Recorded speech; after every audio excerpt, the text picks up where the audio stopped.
This podcast is a member of the Place to Be Nation family. Visit us at placetobenation.com, the only place to be in your pop culture world.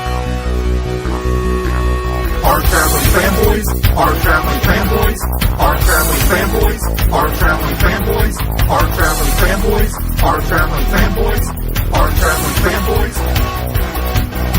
Hard-Traveling Fanboys, Hard-Traveling Fanboys, Hard-Traveling Fanboys, Hard-Traveling Fanboys, Hard-Traveling Fanboys, Hard-Traveling Fanboys, Hard-Traveling Fanboys.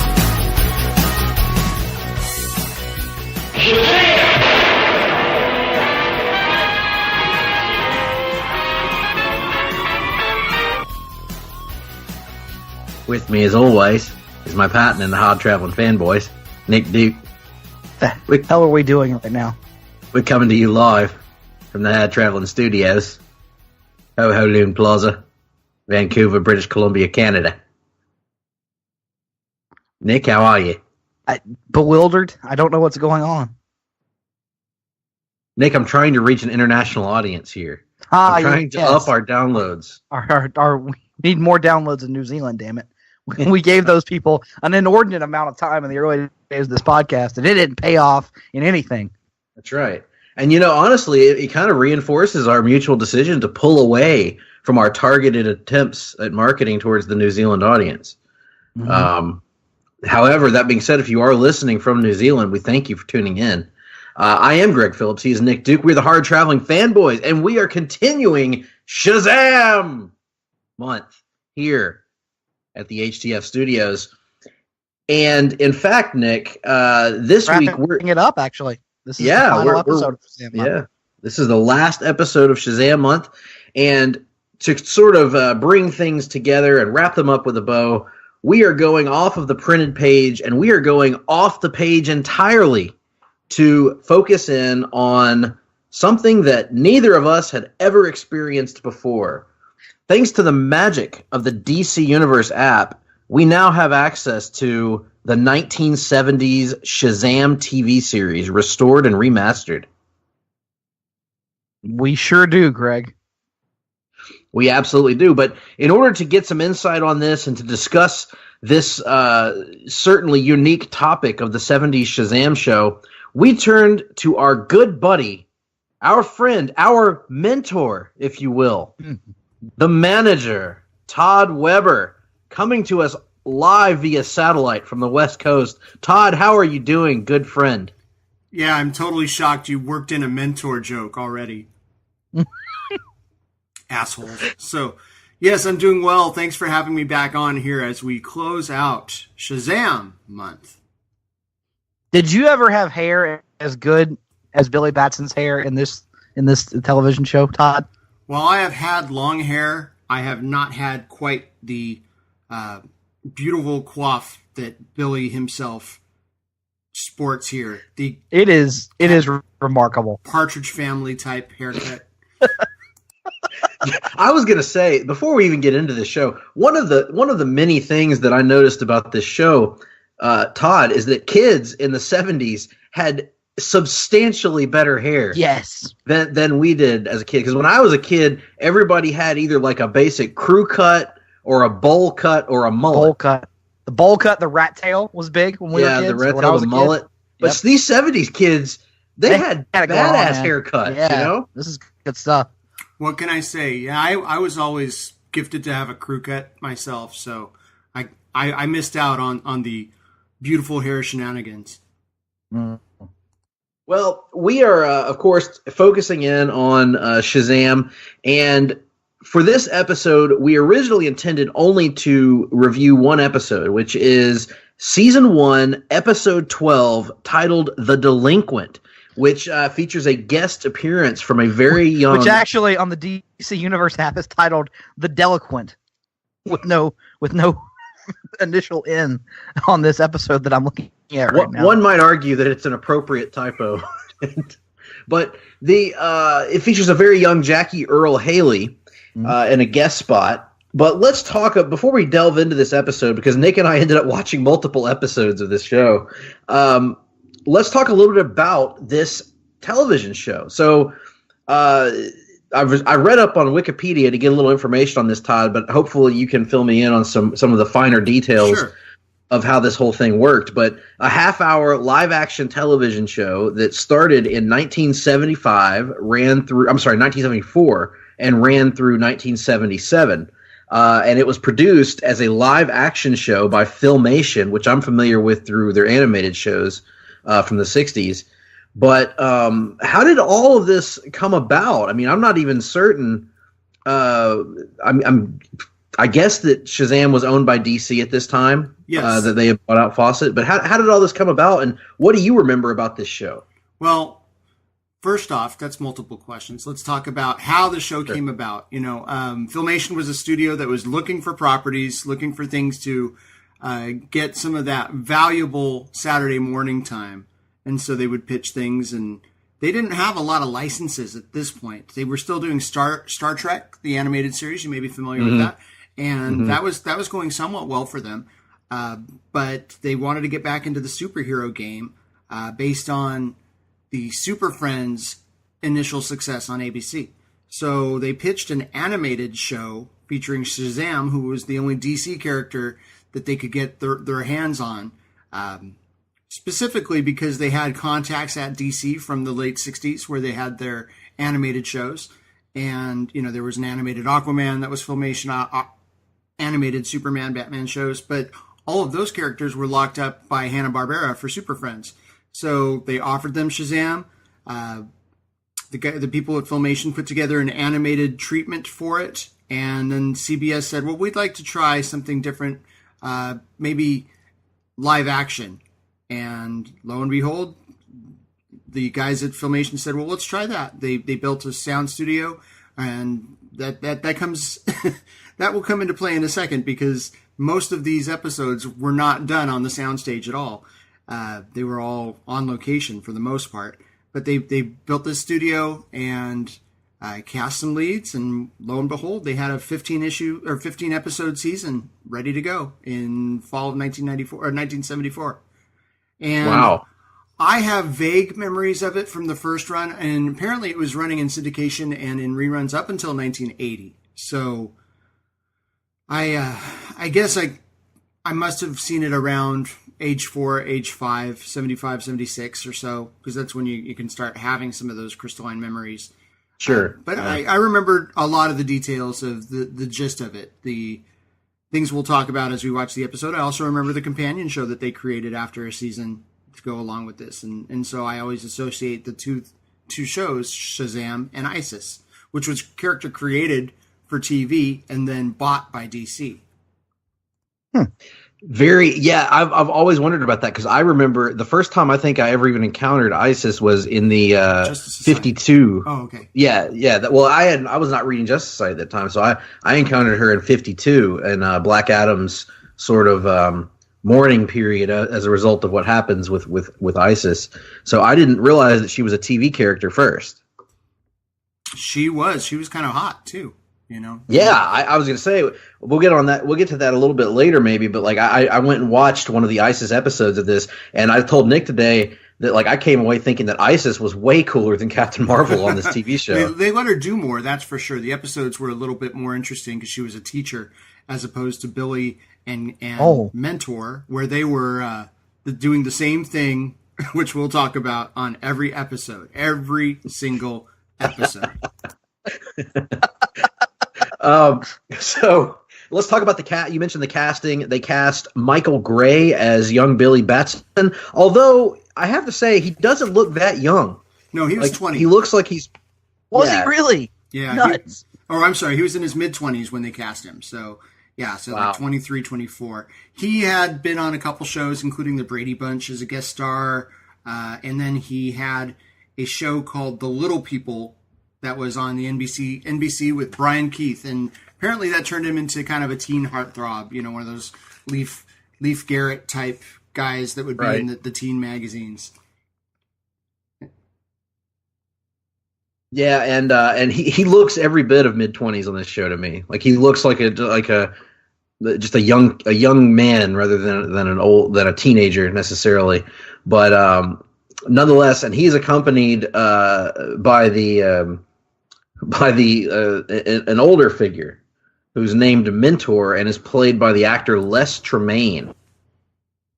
Now, this is a character that, to my knowledge, is not from any of the comics that I've encountered of Captain Marvel. This is one of the many changes we'll get to. No, they kind of changed the Shazam Wizard into Mentor. Only Shazam had powers and could do things. Mentor could drive an RV. Hey, he could shoot the hell out of a bow and arrow. As we come to he was an expert archer. He taught Cupid how to first unfurl his arrow. Unfortunately, Cupid missed. But again, we'll tackle that in a moment.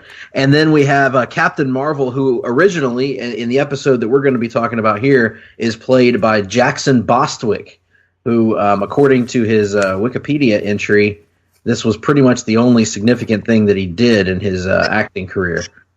Although he was a contestant on the television show The Dating Game. He played a guard in Tron. That was his last credit. He was eventually cast in Tron, and he wasn't blacklisted, but there were things that happened in Shazam that caused him not to get any more roles for a long, long time. So, oh Lord! But yeah, they were initially they had a casting call for Captain Marvel, and one of the people who read was Mark Harmon, who is now on NCIS. Yeah. So that would be interesting to see him as from summer school, right? So to see him as Captain Marvel. I don't know that he's necessarily tall enough to pull it off, but yeah, they went with Jackson Bostwick, who had a great smile, if I can say so. Mm-hmm. Hi, yes, kids. certainly. I'm Captain Marvel. I'm Captain Marvel. We'll talk about that in just a moment. But let's go ahead and let the people fired up. If you have the DC Universe app, or if for some reason you own this show on DVD, you can join with us right now. It's season 1, episode 12, and I am going to hit the play button in 3, 2, 1, play. And right off the bat, we're getting the somewhat unique intro sequence featuring a glowing red ball, cartoon drawings of 7 mysterious figures. 6. 6, sorry. Titled the what does he call them? They are the elders, not the gods. Yes. They couldn't say gods because that would be a little controversial for 1970s television. Yeah, so the elders, who are, of course, all of the figures who lend their powers to Captain Marvel, with Solomon and Achilles and Mercury and Hercules and God, who else? Who am I leaving out?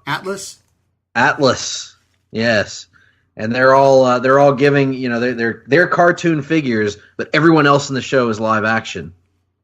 So the premise of this show, as opposed to what we've been talking about during Shazam Month, I think to this point we've pretty well got it established that young Billy Batson, he's an orphan, and he meets the wizard Shazam, who grants him the powers of the gods to call upon, if he says the magic word, and to help those in need, and keep at bay the 7 deadly enemies of man.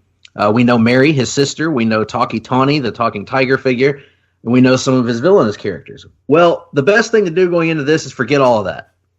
All you need to remember is that he's Billy Batson, and he says Shazam, and he turns into Captain Marvel. Everything else is different, as far as I can tell. We've got... and there you see a very young Jackie Earle Haley. Oh, my. And there's just no mistaking that that's Jackie Earle Haley. Mother.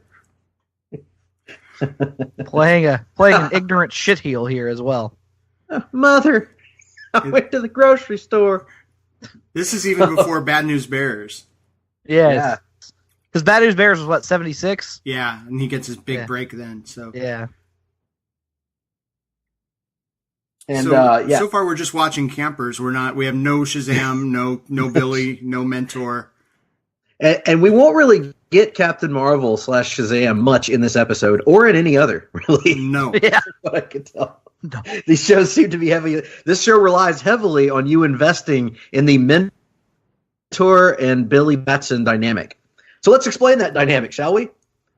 In this series, Billy Batson and Mentor, who is an old man, of course, they drive around the country. I guess the country. They drive around in the highways and byways, as it's put in the intro, helping those in need in their giant RV with a lightning bolt symbol on the front of it. What do they do in between episodes? Well, apparently just sleep, I guess. I don't know. But I know that I went back and watched the pilot, and Billy mentions delivering the news at one point, which of course is a part of Shazam's past with Wiz radio and all that stuff. But that's never really brought up in any other episodes that I watched, including this one here. Can I ask a question right here? Why are Mentor and Billy just hanging out at this summer camp? I'm going to speculate that this is just a place where there is porta potties, and it's a camping area that doesn't seem to be too saturated with summer campers. Also, don't ask questions like that. Okay. Also, young Jackie Earl Haley, little Norm here. He is the worst oarsman of all time. He just blatantly threw that thing in the water and then tipped over. Oh, the first of what will become, to me, the iconic shot of this series, which is a close-up shot of Mentor making a confused face. Ah! What's Captain Marvel, though, to the rescue as Norm is about to drown. Trampoline. Now, clearly, when he is, because Norm's down there in the water, he must first soar up into the clouds. He must fly the 15 feet away from the water that he was. Dive at a diagonal angle into the water. Yes. Oh Lord! All right, Todd, you were about to say something. No, this is too rich. I just put the captions on finally. They could not, there was no wire rigs back in these days, so they had to just literally drop him into the water. Yeah. And now, watch, instead of picking him from the water and flying him back to safety, he's just going to swim really fast. Really fast. I think they sped that tape up. Oh, Either no, that they're dragging him from a boat. Yeah, he's holding the thing. You can see him hold the little bar. He's being dragged by a boat. Oh, Mentor is happy. Good. Yeah, this is good stuff. We saved Norm. Yeah, you'd think that Norm would be happy that he had his life saved, but no, he's not that happy. Look how dry Captain Marvel is. This is like 74. Yes, is that what you? Is that what you 1974. determined? And this is just this is completely unrealistic for the South, because there's no way white parents are leaving all their kids under the supervision of a black teenager in 1974 down in these parts. Well, who knows exactly where it is? Did they say what state they're in, or are we just kind of assuming they're in the South? We're assuming not the South. Yeah, is what they're in the highways and byways. That's right. Well, they filmed everything in just kind of the recreational areas of Southern California, places they could go on location. And production was so cheap, they would do 2 episodes a week, and they would always be sure to start the second episode they filmed that week in the same location as they left, only they wouldn't call it that. They would just do that because it was cheaper. Billy's calling the elders now. Yeah, what is this thing? What is this red thing with the Have lights they ever on it? It's explained called that? a brazier, and that's how he summons the elders. Don't ask. Did I just want these guys to be voiced by Adam West, or was one of them actually One of them voiced by Adam West? One of them was, and he did the narration on the opening sequence too. There you go. I could have swore that was him, but I wasn't. I didn't want to, state definitively, because there were so many in this time period who kind of had that type of voice. But Really? Can you guys recite the line that Billy has to say when he calls the elders? No. I forgot already. "O elders, fleet and strong and wise, appear before my seeking eyes." There you go. That's his version of the Green Lantern Oath.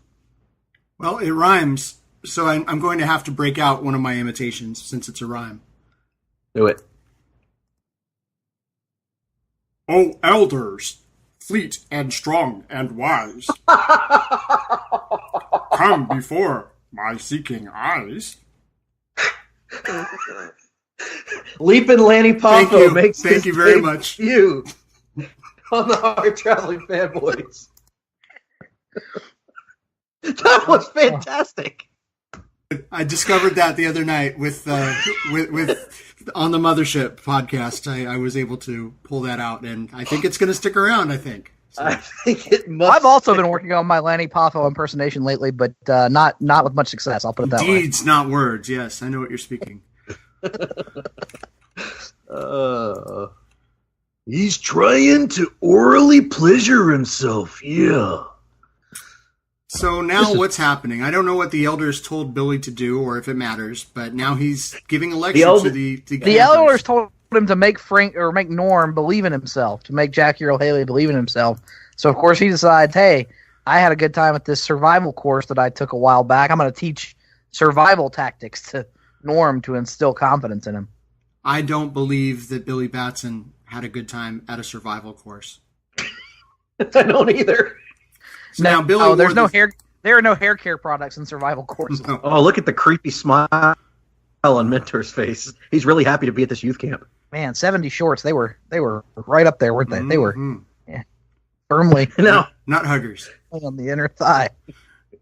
Wait just a second. Here comes Greg with his defense of John Stockton. Go ahead. I knew exactly where he was going with that. There's nothing wrong with a short, you know? Sometimes it helps with the flexibility and the agility. We're being joined this week by Andrew Chandler Fraser Garner, apparently. Well, so you notice Billy's always wearing the same thing. Apparently, yes. Wardrobe for Billy was 10 of these red sweatshirts with the yellow cuffs, 10 pair of the pants, and 10 pair of those matching sneakers. Yeah, and he's in it's a summer camp, and they're hiking through the hills. He's got to be like 1,000,000 degrees. This has got to be miserable for him.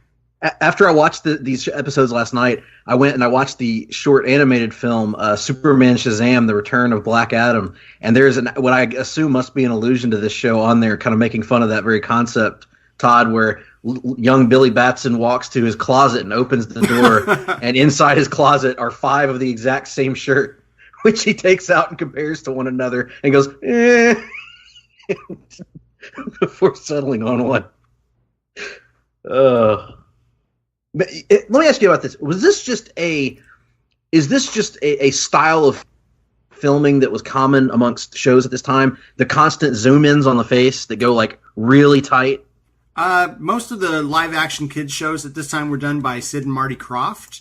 So I have to say that's probably a yes. You know, you think about the Bugaloos, and I'm trying to think of some of the other, Land of the Lost, certainly. Land of the Lost, it feels like it could be the same thing. They also filmed this because it had to have some special effects on 35 millimeter instead of 16. So I don't know if that gave them more play to do shots like that, but I think that was just kind of status quo for live action TV in the mid 70s. This has got to be an unacceptable safety risk here. Billy is having this young child attempt to rappel down a mountain. And hey, at least Jackie Earle Haley is doing his own stunts. No prima donna here back in 1974. No, absolutely. But if he falls to his doom here, see, Billy is not going to turn into Captain Marvel because he thinks back to what the elders said of, you have to let some people learn for themselves. So as young Norm falls and repeatedly says he's losing his grip on the rope, I mean, this is not very responsible behavior from Billy Batson, in my opinion.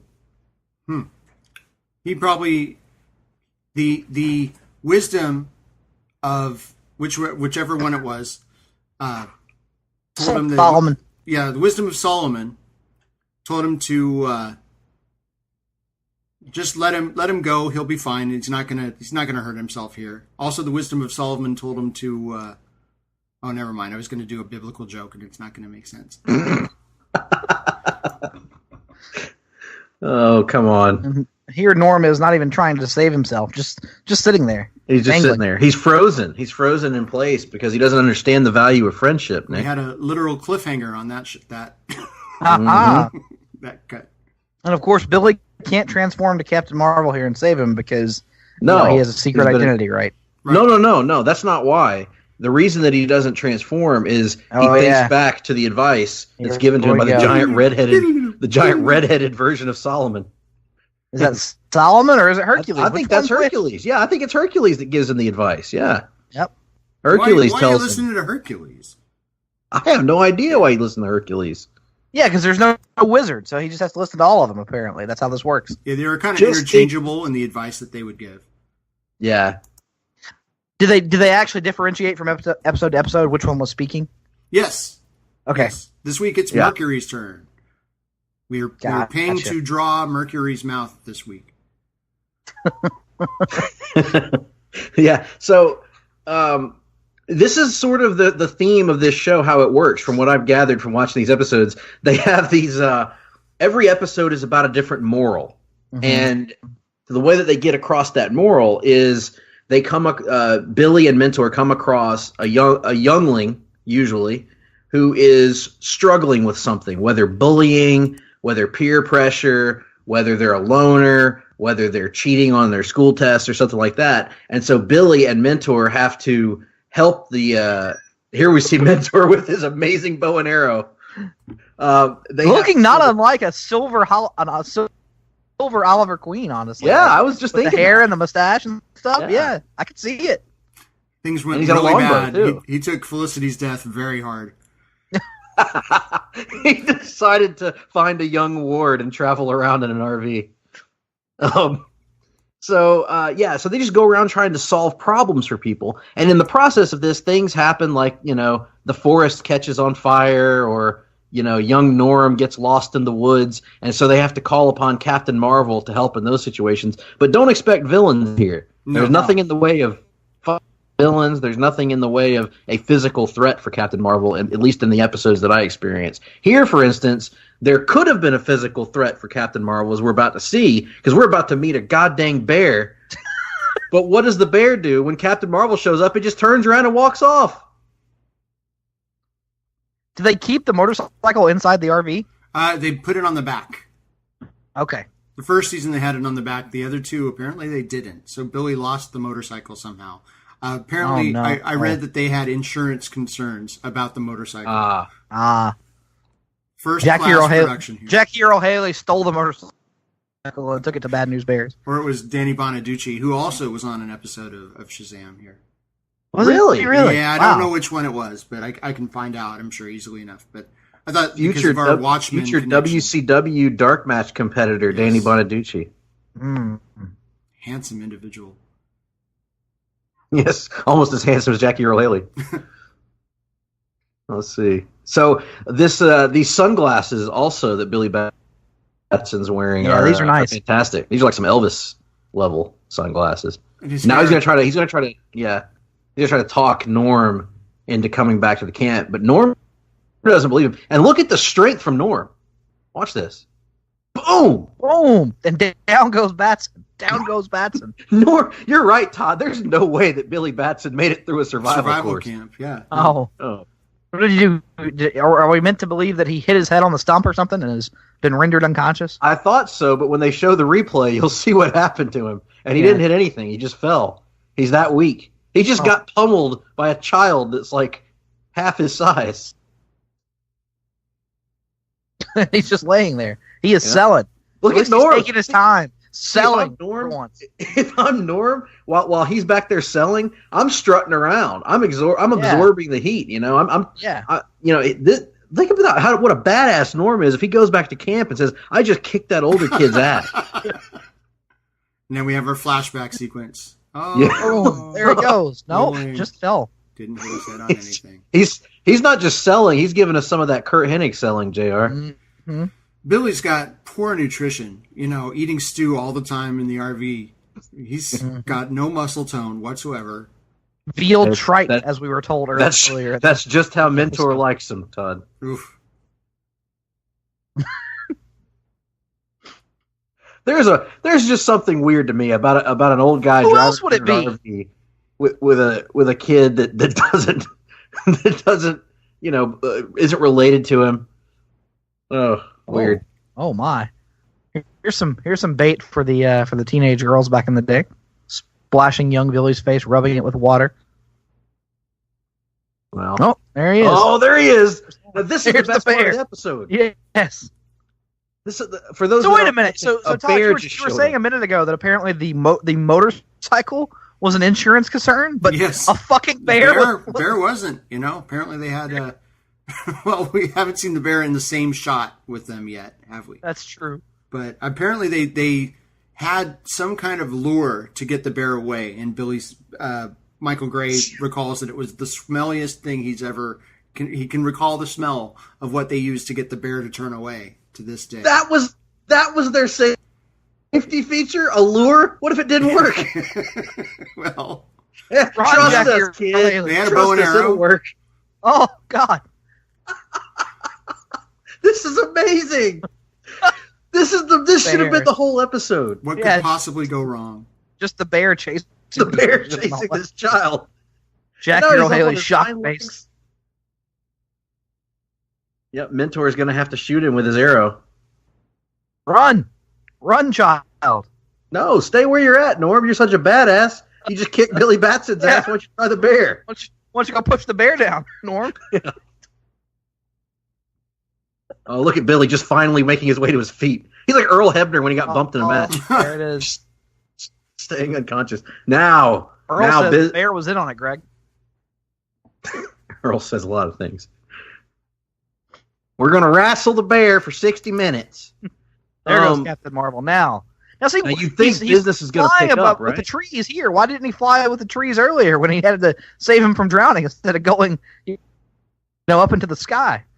Well, here's the other thing. You would think business is about to pick up here, right? Captain Marvel's going to fight a fucking bear. Yeah, he's going to stop this bear from killing. Look at this bear. Look how fast this bear is, too. This is going to be a good circus fight. Bear or a dancing bear.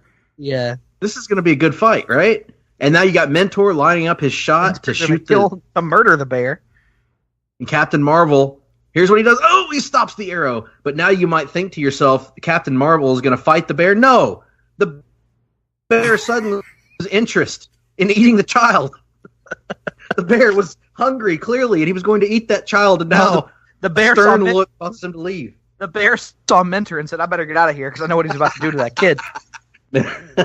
Now, Captain Marvel here, Todd, is it fair for me to say that he doesn't he looks not unlike a young John Schneider? Yeah, same kind of look. Good looking Dukes of Hazzard. Big teeth and good looking blue eyes. Hey, are we actually going to see a reverse transformation? We don't see this very often in the show, where they run the tape backwards. Oh, cool. They do. They literally run the reel backwards and he turns and back. So, in this episode, we're like 20 minutes in, and I would say maybe 2 minutes of screen time total for Captain Marvel. Is that kind of par for the course? Boston was paid by the minute, I was trying to shoot on the high end, but yeah.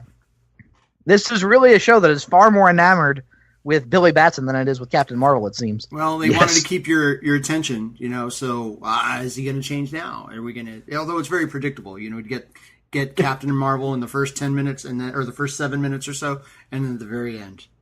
I was going to say, from the episodes that I watched, most of these issues could be solved very quickly if he just transforms into Captain Marvel from the get-go. Yeah. Oh, here we go. So for some of these flying things... They all end with a PSA, right? Yep. Like a little statement of the moral. And they Captain Marvel has morals the same day.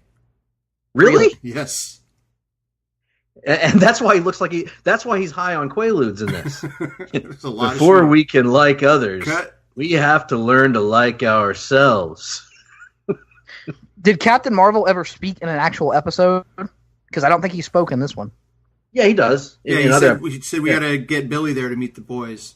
Oh, that's right. You're right. Yeah, he says stuff. Yeah, he talks to Isis, and he talks to in the first episode, he talks to the kids that are stealing doing vehicles. Joyrides. Yep. The joyrides. Yep. Those guys, I want to hang out with them. They were very cool. I know they were really cool. So for the joyriders, man, that was pretty.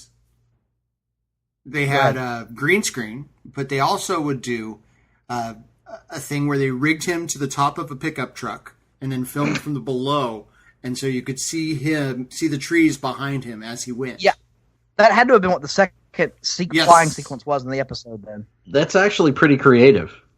Just want to see what that looked like out of context, Oh, I know. Yeah. Well, the funny thing, this show is like, in some ways, it's such a historical oddity to me because it's a live-action comic book TV show. What was contemporaneous with this at the time? Was it like Wonder Woman? Was that on yet? It was in between Wonder Woman. So the very bad Wonder Woman Kathy Lee Crosby movie had aired, and then they said, Scheimer, who the creator of the show, said, we can do better than that, but I think we can do this on TV now. And then after this came out, she came in, and then Hulk was a few years later, so there was almost nothing. Yeah, so it's kind of in this kind of no man's land territory because obviously the Incredible Hulk show everyone remembers as being a classic. But yeah, this one I'm not, I guess I was expecting something with a little bit more fidelity to the comics, but watching this, man, I got to be honest, this was brutally bad. Yep. Outside of the unintentional humor. Todd, what did you make of this one and this particular episode that we were talking about? Well, I think it holds up if you're going to make fun of it. It is a Right. relic of its time. You can see what kids my age were watching as children being presented with. Episodes couldn't be too violent or too realistic, but boy, it's weird to have the Billy and mentor relationship the way it is. And apparently nobody blinked at that back then. Nobody. They didn't, if it was his grandpa, sure, I'll buy it. Nope, nobody said nothing.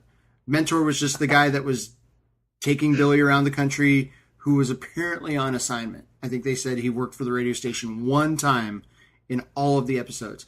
And this show was a hit. The show was second in its time period the first season, and then number one in its time period the second season. Really? Yeah. Wow. It was a big hit. It's so weird because I don't think I was even aware of it until maybe a year ago when I happened to see it on a Wikipedia listing. So I remember it's weird that it was so popular, then yet it didn't really stick in terms of the pop culture legacy aspect.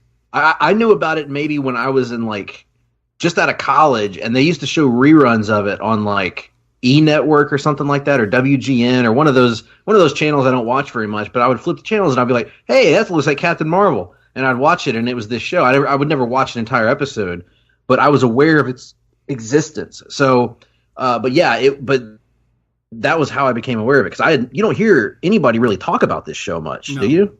No, not too often. I mean, it's kind of a thing that people of my generation acknowledge was a thing, but we were much more into Super Friends, big picture. Mm-hmm. Things like Super Friends had a much greater effect and led to us reading comics and things like that. Shazam, even though they changed the comics slightly around 1976 to accommodate the show, they had Uncle Dudley grow a mustache and start wearing the stupid jacket and acting like Mentor. It was still really? Uncle Dudley. Yeah. I don't think it lasted more than a year or so. But yeah, there was a run in the DC Shazam book where they did kind of co-opt this scenario. Wow. Did they have the RV as well? I believe they did. Wow. Yeah, it's interesting because it seems like of those shows from that era, Wonder Woman and the Incredible Hulk sort of are the ones that I think of in my mind as being the big successes of that era. And then even stuff like the much ballyhooed Marvel shows of that time, Spider-Man or Captain America or what have you. There were I don't know if Captain America was a show, but certainly there was the TV movie. But This one is just very interesting, and it's funny because I was looking through some of the people that have guest starred on here. We mentioned earlier Jackie Earle Haley, but there have been several guys and women as well that guest starred on this over the years. So obviously it was successful, but man, this is one that just does not hold up well outside of making fun of things like the Mentor Billy relationship, the weird, incredibly weird live action / still animation sequences here with the elders. The morals at the end. You were talking about that in our chat group, Todd, about how much you enjoy the moral segments at the end of every episode. Well, if you think back, Fat Albert would do the same thing. Same production company, same thing. It was Filmation. So I think that was just a formula that they used to summarize it. And I don't know if they got special governmental benefits from doing that. Sometimes they would have an educational consultant on the show to help with that, or you look in the credits, they had some kind of accreditation. So that was a thing that you heard even in up to G.I. Joe. You would see those things. Yeah. The more or knowing is half the battle. Right. But yeah, what's great is the Wikipedia entry on this show has the moral from each episode. Listed underneath it. For instance, the first episode's moral is, it's important to do what you know is right and not get conned into doing something dumb just because somebody calls you names. It often takes more courage to do what's right than to go along with the crowd. Good little moral there. And then let's skip down a couple a couple of episodes here, and where did it go? Here's one of my favorite morals. The desert and traditions of other people have much to teach us and must be preserved for future generations to see and to know. So yeah, that must be the Native American episode. Yeah, it says 2 men have been digging up Indian artifacts in the desert and selling them. An Indian chief and his grandson, Johnny, try to get them to stop, but are unsuccessful. Billy and Mentor offered their help to keep these priceless treasures where they belong. Now, admittedly, that sounds like a slightly more interesting plot than boy is a loner and doesn't like other people. But I bet you it's not. No! If you've seen one episode of Shazam, you've basically seen them all. Even though Jackson Bostwick, I can say that, allegedly got injured halfway through season 2, and they found the cheapest replacement, quickest replacement they could in former boxer John Davey, another guy who had no credits, kind of a bumbling guy. He wasn't as good looking as Bostwick. Bostwick ended up suing, saying there was a communication breakdown, that he was supposed to be let off, and the producer said, no, you should have been here. So it went on for years and years, and not good for any of their careers, apparently. Yeah, so despite the sort of drug-addled appearance of Bostwick in the moral of the episode that we watched, he at least looks like a hero. John Davey looks like some dude from a bar that they just pulled in. I just found the picture. Oh, yeah. Lord. Hello. And they said, we're going to need you to squeeze into this suit. Yep. Same suit. He might as well. John Davey might as well be modern day John Daly from the PGA Tour. So this guy just does not look like a hero at all. He looks like he's intoxicated. He looks like he's been out of work for some time. And then I'm looking at his filmography. He made his last acting appearance in an uncredited role in what 1980s cult hit? Which one? Davey. What? Davey or Bostwick? Davey. Bostwick was in Tron. Yeah, Bostwick was in Tron, as we discussed. This was earlier. a TV show that was a somewhat of a cult show in the late 80s. Oh, I don't know. No idea. Twin Max Peaks. Headroom. Max Really? Headroom. Okay. Yep. Matt Frewer. He was in the episode Blipverts. Yes, he was also in Davey was also in an episode of MacGyver as State Trooper. The same role that would later gain great infamy in WCW via the Highway Patrol gimmick for Sergeant Buddy Lee Parker. I did not know that. So Learn something new every day. Yeah, so Shazam, let's kind of wrap up our thoughts on this series. I did want to mention this, though. In the end of Season 2, there is actually a crossover episode with Secrets of Isis. And we talked about earlier the character of Isis. She was just so much cooler. In this episode of Shazam, you get the typical, okay, these kids are in trouble. Captain Marvel comes to save the day at the end. But for some unknown reason that isn't explained in the episode, that I can remember anyway, Captain Marvel needs help. I guess because there's a forest fire and these kids are in trouble. So he can only do one or the other. So Mentor goes and finds Isis in her alter ego of teacher Andrea Thomas. And he busts in and he says, hey, I need your help. And she goes, well, who are you? And he goes, well, I'm Mentor. And she goes, oh, well, who sent you here? And he goes, the elders. The elders? Sure enough, the elders. So Andrea, the rather ravishing Andrea Thomas, transforms into the mighty Isis. And she goes, and so Captain Marvel is trying to help these two people with their problem by, pulling their foot out of stones or whatever. Isis shows up and causes a damn storm to show up and put out the fire, lifts a boulder in the process. My. She's just so much better than Captain Marvel. Yes, she is. Good Lord. Easy there. You know what's even better than ISIS? Lois Lane from Smallville as ISIS. That's on here when I Googled ISIS That happened? 1970s. That's one. Yes. That's one of the images that popped up. Grant, it's going to be okay, sir. He says as he types. Even though I'm just gonna paste Lord it. have mercy. I don't remember that happening. Oh, There you go, Greg. But Check your Facebook. Now, what did Lee Tremaine go on to do? AKA Death. Or Les Tremaine. Death. Sorry. Death? Oh, Yeah, come on. He We did went on to death. some more voiceover work. He was a radio guy from the 50s, and then he ended up doing more voiceover stuff, and then died in 2002, 2003. He died in 2002. He looks 75 here. Yeah. Good Lord, he lived. Did you know that he was lived blessed by the 90. elders, Nick? He's probably For God's 47 there.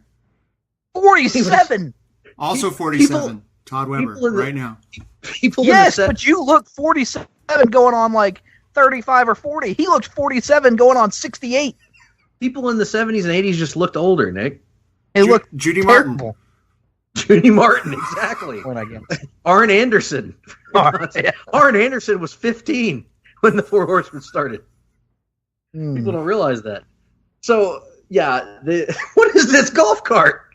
Sorry, they auto-played the next episode of Captain Marvel. This dude's driving around in a golden golf cart with 3 wheels.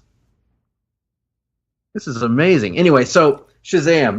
The point. So this is the this is the 4th distinct version of Captain Marvel that we have, or Shazam, that we've experienced this month, Nick, and by far the most unique. Yes, I would say that. Certainly a unique situation. Todd, give us some of your wrap-up thoughts on this show and its place in the greater Shazam pantheon. Well, nobody's going to look back and say, boy, I wish they still made him like that. But people are people who grew up on it are fondly going to remember. And it's cheesy but fun. Short, at least the episodes are short. Oh, yeah. And boy, they got the costume pretty right for the time, which is no impressive. doubt. Yeah, that's something we didn't mention, and we should. The costume is very comic book accurate. The costume for Captain Marvel here looks better than the costume for Green Lantern in the 2011 movie.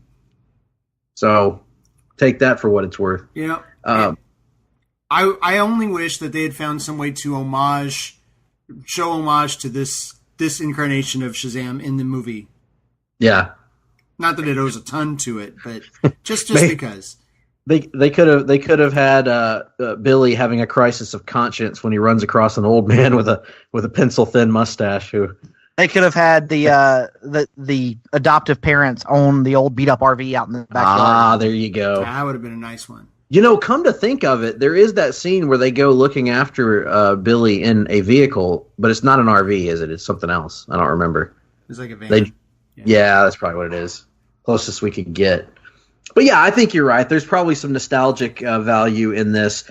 I imagine the experience for a lot of people that watch this on DC Universe will be similar to mine when I go back and watch some of the shows that I remember being great when I was a kid, like He-Man.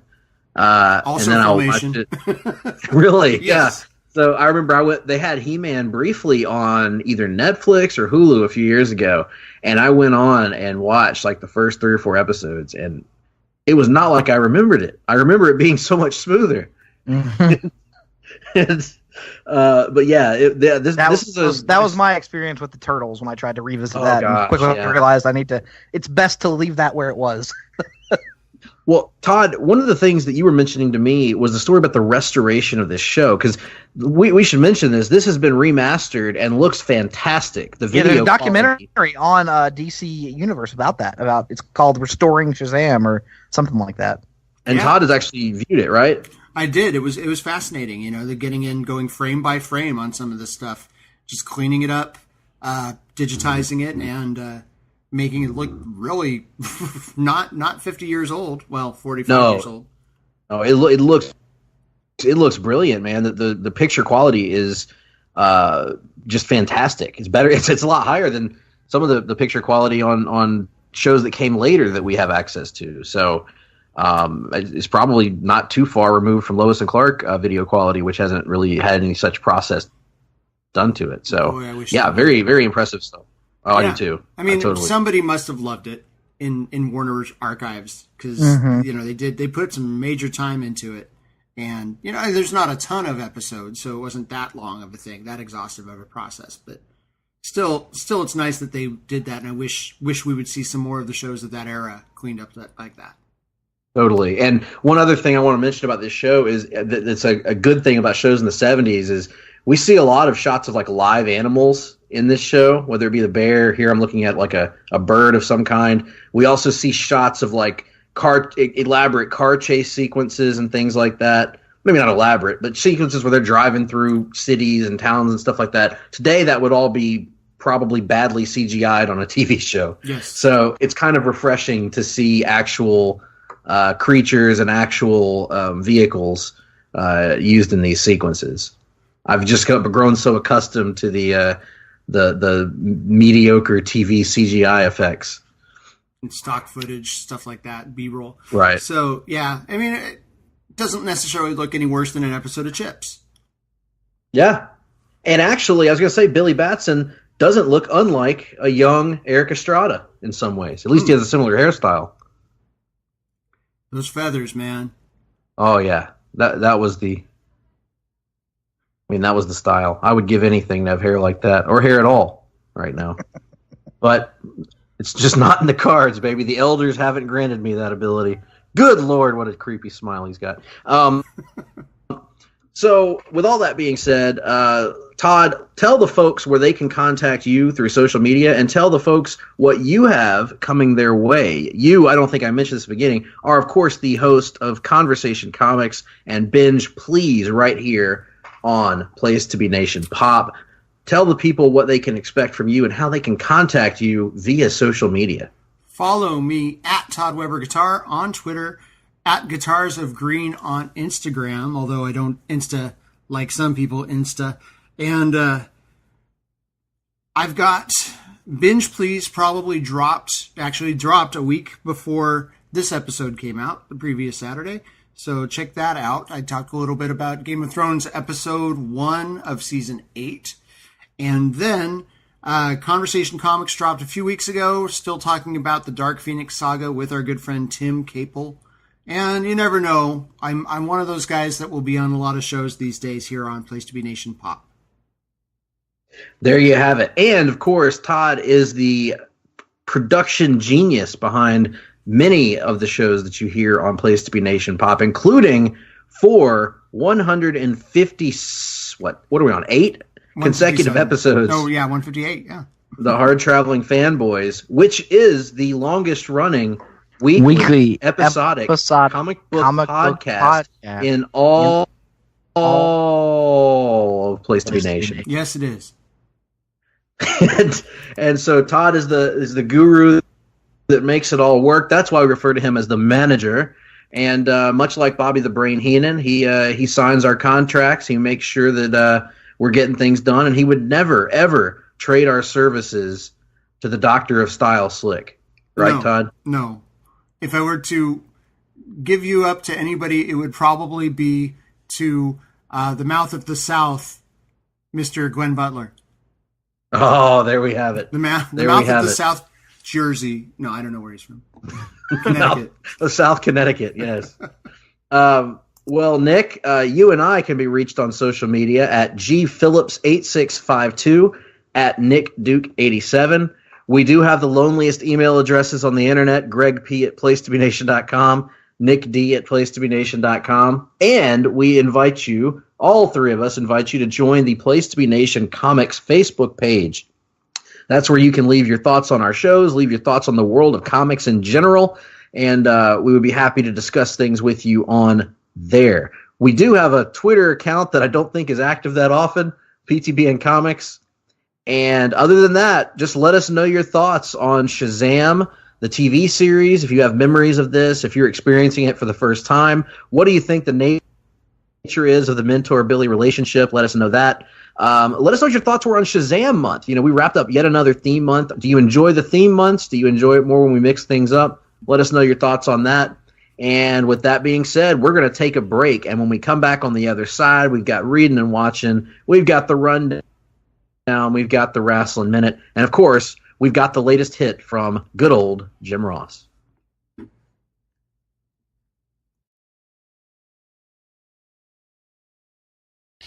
Promotional consideration paid for by the following. Place to Be Nations, JT Rosero and Chad Campbell here. We want to let you know that we have over 24 podcasts available on iTunes, Stitcher, Google Play, and PlaceToBeNation.com. We now offer them to you on 2 great feeds.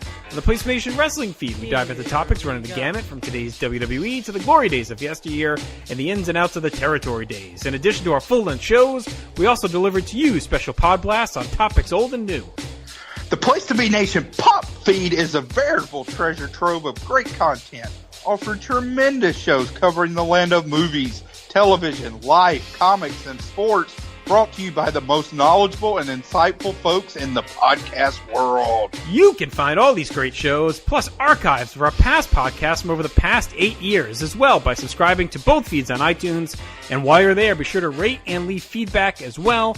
All of these shows, plus others, available on PlaceToBeNation.com, where we cover pro wrestling, sports, movies, comics, plus in-depth search projects, and much more. Be sure to support our site by using www.PlaceToBeNation.com/Amazon when doing your online shopping. And we want to thank our friends at Boneheads Wing Bar, ProWrestlingOnly.com, and TheHistoryOfWrestling.com as well. Be sure to follow us on Facebook, Twitter, Instagram, and Tumblr. PlaceToBeNation.com, the only place to be in your pop culture world.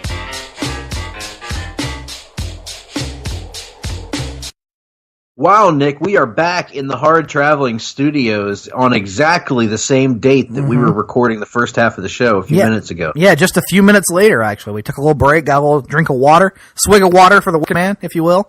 You know, let you listen to some of our advertisers so we could pay those gimmicks that come in the mail they call bills. Man, we hadn't made a Steve Austin podcast reference in what feels like a dog's age. That's because Steve Austin hasn't recorded a podcast in what feels like a dog age. Is that true? I don't know. Yeah, I just stopped listening. He's been on an audio, whoop-ass audio hiatus for quite some time now. Well, you know, I hope that hiatus winds up being shorter than a... Never mind, I'm not going to go there. Well, I, for one, hope that when he comes back, he forgets the very existence of Ted Fowler 361. Is that his name? At Teddy Fowler 361. Holy mackerel. Talk about grinding a show to a halt when we talk about anything. Teddy, tell me, what kind of ammunition are you shooting down there? Well, Steve, now Ted, I saw a buck the other day, but I held off on it because it was only a 6-point. What about you? What you been seeing out there?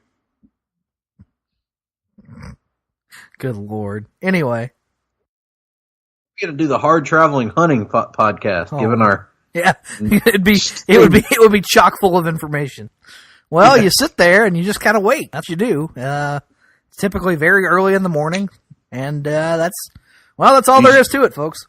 Usually it's cold. Yeah, we just did the podcast. There it is. It's over. Anyway, we're happy that you are still with us here on this undetermined date that we're recording this podcast. And as you just heard on the advertisements there, we got a lot of great shows here at Place to Be Nation. And in fact, just this week, Nick, I don't know if you've been following how things have been going around here, but on the pop feed. I feel like this is probably a week on the pop feed where I think, Greg, you know, I'm gonna go off script. I'm gonna predict that we had not very many things for just a couple of people. Well, in fact, you'd be wrong. Oh, Nick, wow! If you were to make that suggestion, because we actually had a busy week on the pop feed with a little something for everyone. Shut the front door. Russell and Sam dish about the classic Empire Records in a new 90s to Nothing, featuring the lovely Liv Tyler. She's not on the podcast, but they talk about her in the podcast, presumably. Yes. In this month's Talkin' Pop, Jenny and Tim welcome JT Rosero to relive the magic of WrestleMania weekend in New York City. New York City. Man, pick up the pace. Remember those? Yeah, there you go. You know what's amazing, Nick? And this is going to make you feel special. David Sunday, actually did that exact same bit with me on his podcast spontaneously. Oh, there you go. Great minds thinking alike. Mm-hmm. So yeah, that'll be a good listen.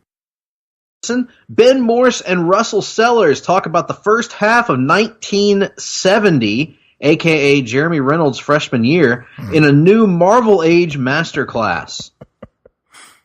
That'll be an interesting discussion. Nick, what are you making of 1970 so far in the world of Marvel? Well, not to tell tales out of school, but we actually finished up our discussion of 1970 with a new episode of the Marvel Age podcast, a new episode that for some reason is not listed on this here live. That's neither here nor there. So 1970 was a very good year in Marvel Comics, and we're looking forward to moving ahead into 1971, which will mark our first ever 3-part episode. Wow, and will that not mark 10 coverage years of Marvel Age? I think 70 gets it. 60, because technically we did 61 and 62 together, because Fantastic Four #1 came out in November of 61. So if you count 61, what's that? 61, yeah, 70 would have been 10 years.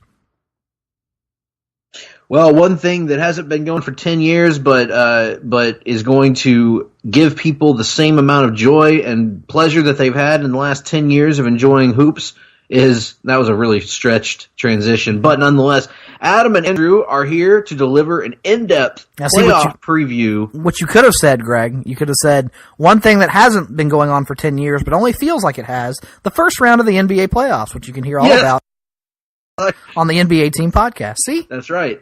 Playoff previews on a dual offering in the NBA Team podcast. Mm-hmm. Hear about how your team that isn't Golden State or Houston has no point of even playing in the Western Conference playoffs.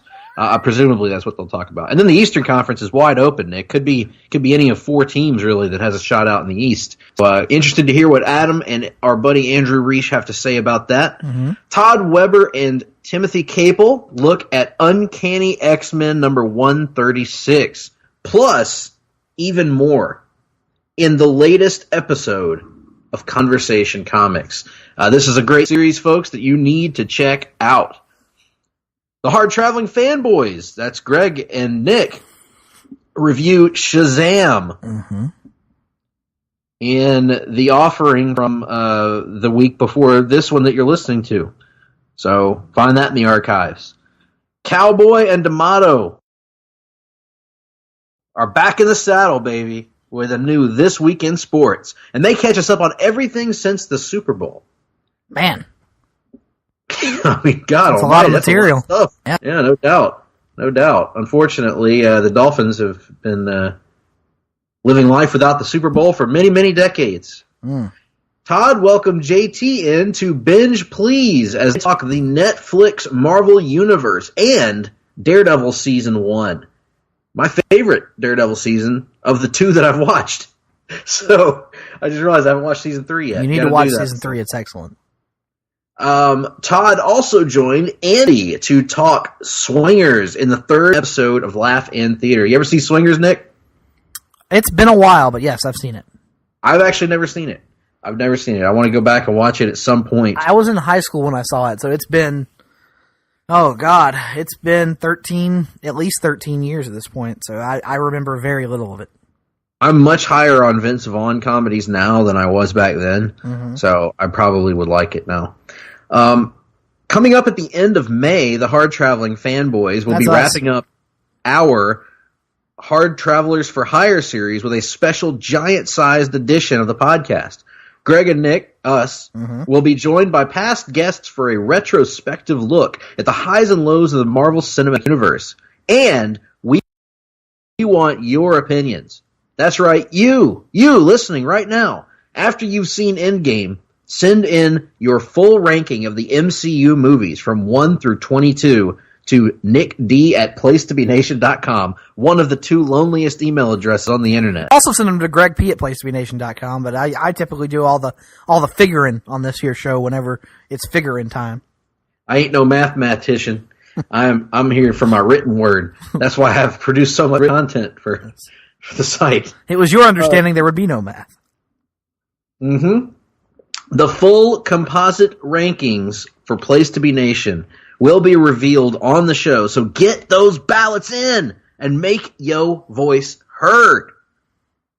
Make it hurt. Wow. Nick, what's going on over at the wrestling feed? Well, over at the wrestling feed, Greg, there's a premiere episode of the new podcast, Making Towns with Friends, where Steve and Rich explore what could have been if a Money in the Bank match had occurred at every WrestleMania since Inception. Mm-hmm. Now, does that Just mean the movie every Inception? WrestleMania since Chris Nolan's Inception? I don't know. Right. It's their own personal spin on the what if concept. And they may or may not have pitched that to us as an episode of What If that we may or may not have been planning on doing for that What If show that we've done a couple of times. But that's not for us to say, quite frankly. Moving on, JT and Scott were joined by the manager, Todd Weber, for episode 517 of the Place to Be podcast, and they broke down the March 1989 MSG House show. Man, thrilling stuff there. Finally, JT and Jad returned to Wrestling Warzone as they finished off 1995 with a discussion about Starrcade. Now, Starrcade 1995 is notable for being a good Starrcade that doesn't involve which main event wrestler, Nick? I'm not. Let's see here. I'm gonna say 95. Doesn't involve Hogan. That's correct. Well, Hulk Hogan, it was fulfilled all of his contractual obligations. It was the New Japan Starrcade, right? That's right. New Japan versus WCW. Right. Are you trying to make some sort of point? Are you trying to make some sort of No, comment? Are you of trying course to? not. Are you trying to cast some aspersions, Greg? Are you trying to inject our podcast with a bunch of typical live chat snark? I would never do such a thing, Nick. I'm just making a point. I'm just saying that the previous What year's is your Starrcade point? What's your point? was headlined by Hulk Hogan and the Butcher, and the next year's Starrcade did not have Hulk Hogan anywhere on the card. Was the Butcher on the That's all I'm card saying. in 95? No, the Butcher was not on the card. We're not sitting here talking about the Butcher, are we? We're not talking about the Butcher. No, we're not. That's a good point. In any event, be sure to check out our social media pages and message board at bigelow34.proboards.com for information on joining our greatest WWE pay-per-view and TV match ever project. Get in on the conversation today and start researching your list. Compile spreadsheets. Argue with Dave Meltzer on Twitter. It's the best way to start on this. And be sure to check with all your favorite, the top tastemakers on Twitter to determine which matches make your list and which ones shouldn't. And finally, be sure to check out PlaceToBeNation.com as things are getting back up and running there with plenty of projects and reviews to come. Content will be picking back up in the days and weeks ahead. Nick, how many Hulkster matches made your list? I haven't submitted a list. But I have heard through the grapevine you may have compiled a preliminary list. There's a draft list, and then how many Hogan matches are on it. They're none of your business, Greg. We don't talk about people's voting preferences here on this show. We are apolitical whenever possible. Preliminarily, there might be a couple. There might be a couple. There might be, as LeBron James once said, not 5, not 6, not 7, not 8, not 9. I don't know. Yeah. We'll see where the number lands. There might be a couple. There might be. Yeah. What do you care? What of it? How many Bret Hart matches are going to be on your list? We're not here to discuss that. Well, see, that's an example of why we need new tastemakers, Greg, to help us overcome our own personal biases. Right. You're damned right about that, Nick. I'm glad you can be honest about that. Because maybe I do overrate Bret Hart matches. Maybe instead of Bret Hart, I should focus on, I don't know, Gold Dust matches. Gold Dust matches would be good. Who else? I don't know. Somebody. There could be I'm sure there's some Cassius Ohno matches I could talk about. He is fat, so that probably makes it better.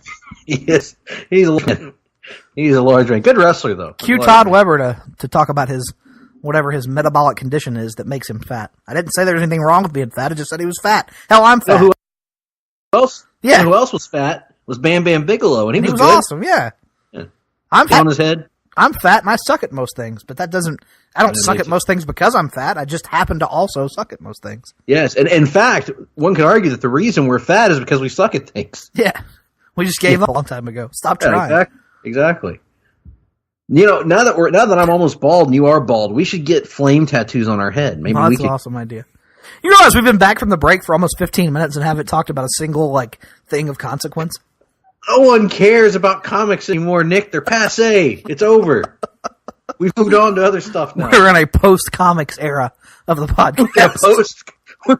Yeah, Post grunge happened in music. Or post comics now in the HTF. Mm-hmm. We're here to talk about other things in pop culture that tickle our fancy. Let's talk about that Game of Thrones, huh? No, that's not. I've never watched any of it. Let's talk about some Game of Thrones, man. How great is Game of Thrones? It's picking up the pace, from what I understand from the Twitterverse and everything. Oh, excellent! Yeah, you. Whenever you finally carve out the time to watch it, I will be stunned if you don't just absolutely love it. No, I'm sure I will. And especially early on, there's let me just say, it hooks in you early. I'll put it that way. It gives you a reason to keep coming back, if you know what I mean. And I know that it's a show after your heart and loins.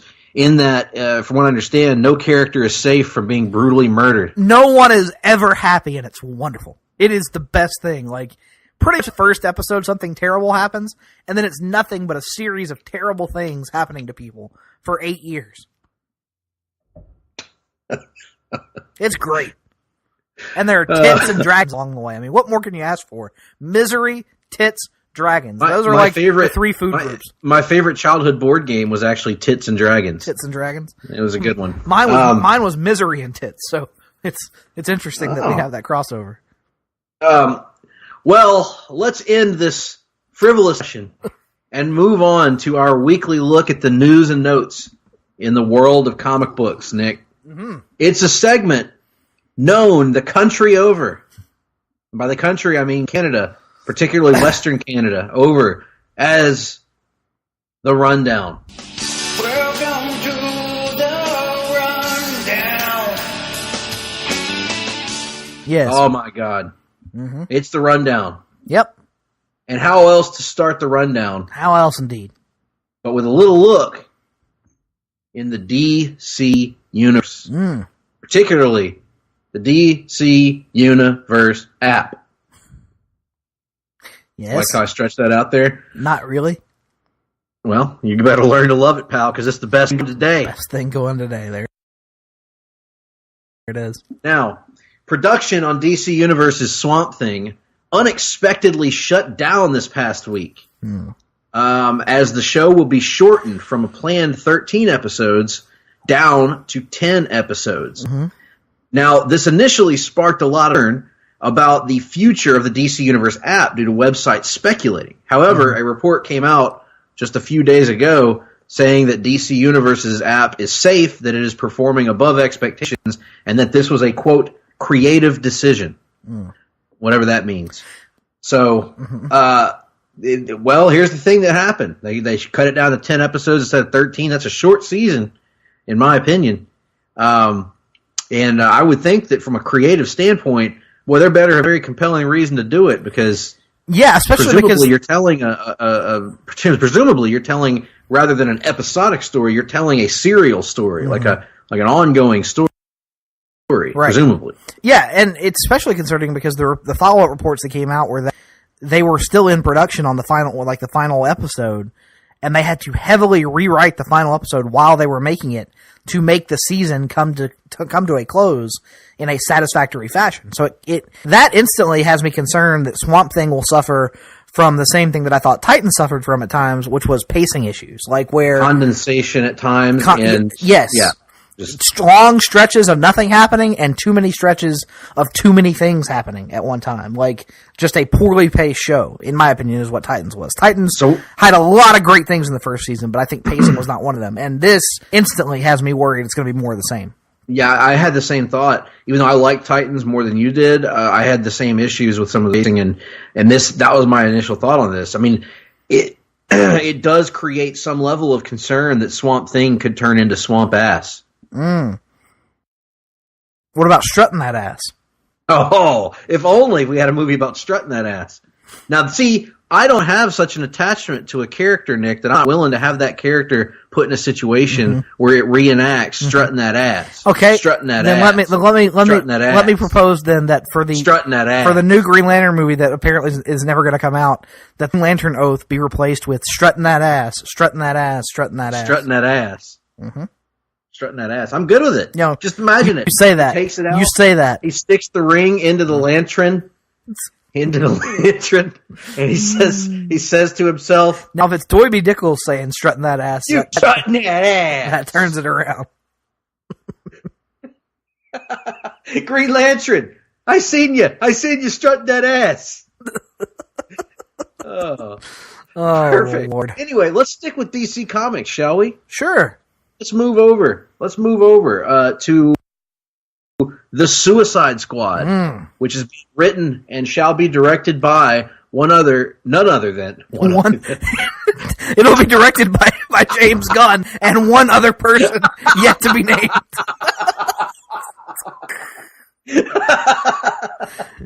There was three of them, Greg. There was James Gunn, Sean Gunn, and Gunn.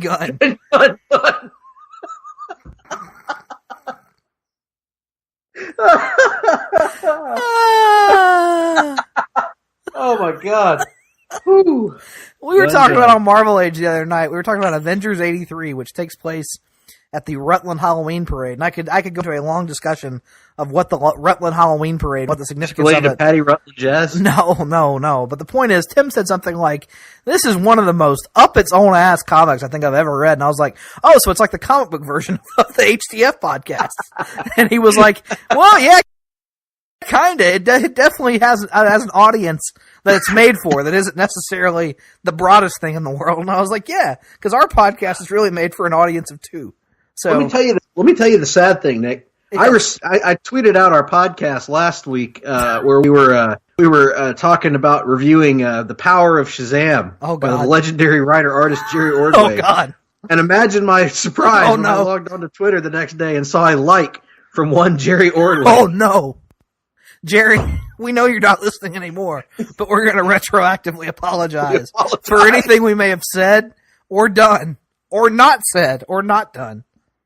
Our bad. And especially for our in-jokes that only our audience of two approach to podcasting. You know, we have a lot of in-jokes that I think we've repeated so often on the show that other people kind of have against their will had it beaten into them through osmosis. But the Jack Michaels, Michael Michaels, and Shawn Michaels thing, like no other being would even have the basis of knowledge to understand why that is funny. And so, the obvious thing to do is to sit here and talk about it for 10 more minutes. And quite honestly, the thing that makes it the most funny, you have to have seen that table with the Admiral and this guy. And the damn oxygen tank. And the woman, the woman that always dressed more seductively than she should have. No, you always get those two mixed up. That was a different table. That was a different table? Yes. Who was the one at that table? The woman at that table was just some old, haggard-looking woman. The woman you're talking about actually worked at the post office with my dad. Oh. Well, so you might have had familiarity with her. No, I had no familiarity with her. Oh. Well, in any event, let's move on to James Gunn's The Suicide Squad, shall we? Maybe. Let's see how far we get this time. Wrestler and actor John Cena is reportedly in talks to join the cast of James Gunn's The Suicide Squad, according to Variety. Now, his role has not been revealed. However, speculation is that he is taking Dave Bautista's place as the Peacemaker character.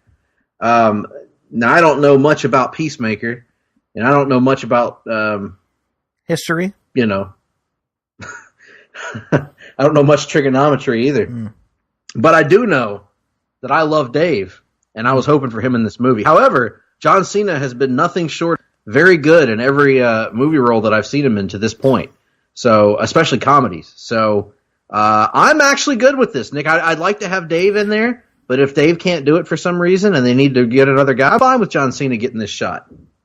Let's see what he's got. Yeah, I mean, I would have rather had Dave as well just because he's more of a proven commodity in my eyes, but hey, sure. If James Gunn's got faith in him, then we should have faith in him as well. Agreed, and he's done a good job. I liked him in that movie. What was that? Was it Amy Schumer movie called? Trainwreck. Trainwreck. Yes, that was a very good movie. Good Lord. What? I'm looking at red carpet pictures from the Avengers premiere. Never mind. Move on. Spider-Man. is a movie that's coming out, Spider-Man Far From Home, right? Coming out after Avengers, the next Marvel movie after Endgame. And the release date, in fact, Nick, has been moved up 3 days. Mm-hmm. It will now come out, believe it or not, ladies and gentlemen, on Tuesday, July 2nd. Mm-hmm. Now, according to this here article, this strategic move puts it in theaters before the U.S. Independence Day holiday, which for those of you that don't live in America, maybe in New Zealand or somewhere like that, Independence Day celebrates the day that we won our liberty from France. Yeah, if you live in the UK, it celebrates the day that we kicked your ass. That's what it celebrates. So there you go for all our British listeners. Every day on Independence Day, every American has to eat half a gallon of pudding as a tradition. It's called. It is the Carl Grimes hour of our Independence Day. Mm-hmm. Anyway, it will also be one day ahead of. I have no idea what this term means, Nick. What is A24's Midsommar? It's a movie. A24 is a studio. Midsommar is a movie of some sort, I'm assuming. But I know for sure that A24 is a studio. Well, this change is reflected on Sony's website, but is yet to be updated on Marvel and ticket retailers' platforms. So, basically, we're going to get to see this movie a little bit earlier than anticipated. And what's going to be great, Nick, is if local movie theaters incorporate this in their what is it, like $5 Tuesdays or whatever that we have down in Dothan. So, wouldn't that be something? That would be something. I'm off that entire week as well, so get to see that at some point. I'm looking. You're going to be in Chicago, right? What? Or was that last year? I went to Chicago for a Georgia game 2 years ago. 2 years ago? Yes. But I thought you were planning just a regular general trip there. No, you have me confused with someone else. That's not possible. It is, and we'll move on. Oh, well. Live and learn. Yeah. Hey, remember Vince Russo? No. He was a prominent writer in the professional wrestling industry. Some controversy has followed him wherever he's gone in his career. Anyway, apparently there are two brothers that are not related to him, named Russo brothers. Joe and Anthony Russo. Tony Russo, as his friends call him. Oh, they are working on a documentary film about the legendary Marvel Comics creator Stan Lee. Mm-hmm.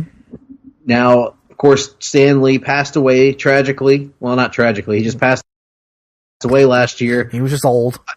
He was old, it wasn't a tragedy necessarily. That's what happens to people when you get that old. You just die one day. But it's sad. Yeah, it sucks. We all love Stan Lee. Nonetheless, the Russos are working on this documentary about his life and times. And when you combine the Russos' love of Marvel with a topic as lively and interesting as Stan Lee, and think about all the stuff that he must have seen and experienced in his 90-plus years, this is a pretty exciting project, Nick. Would you agree? It is. It is pretty exciting. I wonder what the take on it is. It going to be just a straight telling of his life story, or is it going to focus in on particular aspects or eras or what have you? I'm interested to see what the focus is, because if you're trying to tell the entire Stan from childhood through death, that's a pretty long story. It deserves a lot of real estate, so I'm interested to see how they go about it. Well, one thing that I'm excited to see how they go about, and by they I mean Marvel. I'm excited to see how Marvel goes about Thor 4. Because Thor Ragnarok actress Tessa Thompson, the lovely and wonderful Tessa Thompson, who played Valkyrie in the film, says that talks have taken place for a fourth Thor movie with the lovely and talented director Taika Waititi discussed to return. And no, Chris Hemsworth has been hankering to work with Taika Waititi again, crediting him for returning his exuberance for the Marvel franchise. So, Nick, how excited are you for Thor 4? Moderately. Very good. I'm extremely excited. I am moderately excited for this proposed version of Thor 4. If it were another proposed version, a version that perhaps did not involve Taika Waititi, or perhaps a version that was, I don't know. Perhaps a version that wasn't entertaining. Oh my God, there we go. There it is. There it is, Greg. Can't be entertaining. There's never been any entertaining Thor comics because they weren't comedies. They weren't out and out slapstick, so they weren't entertaining as a result, right? Thor comics weren't comedies. Interesting. Pure comedies? I would say that Ragnarok wasn't pure comedy. I would say that you're full of doo-doo shit then. And you are seeking simply to argue for the sake of arguing.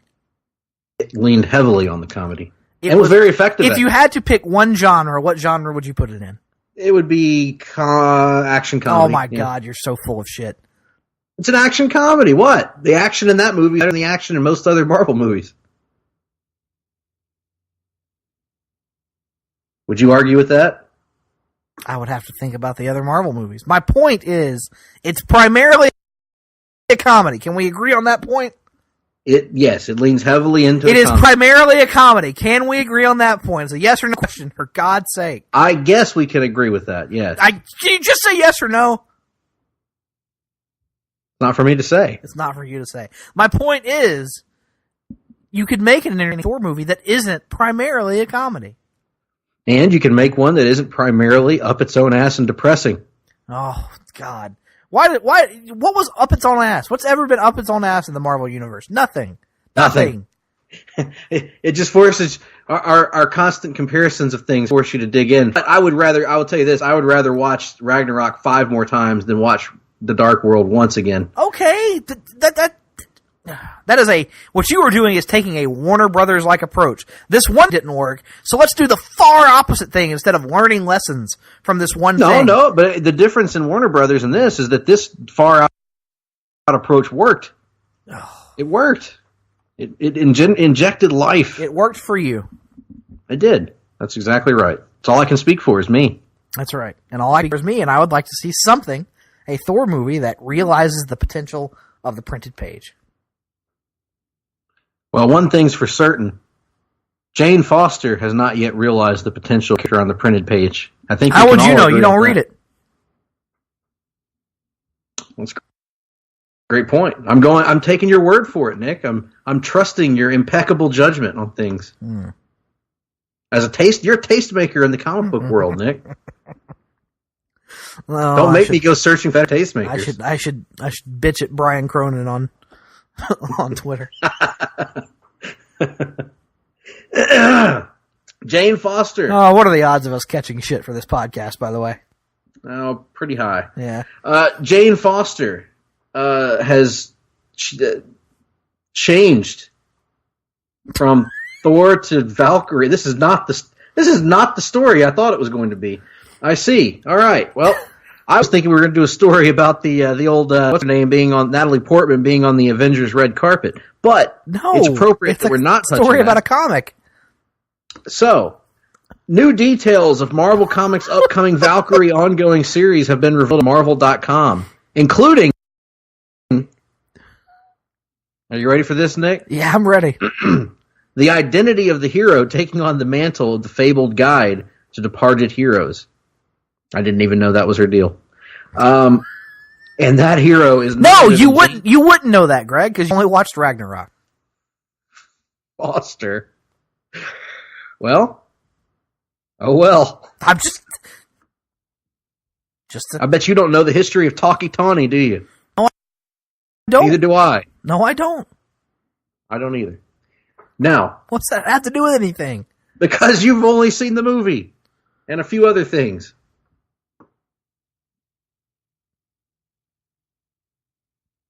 That hero, Nick, is none other than Jane Foster, who previously took on the mantle of Thor until her apparent death, and the return of the name Thor to the Odin son. Now, as we all know, Nick, Foster has been seen alive and well in War of the Realms, the cancer-free mortal. We are certainly aware of that. Including in this week's War of the Realms #2, well, this will be last week's, in which the classic Valkyrie, Brunhilde, apparently died. Oh.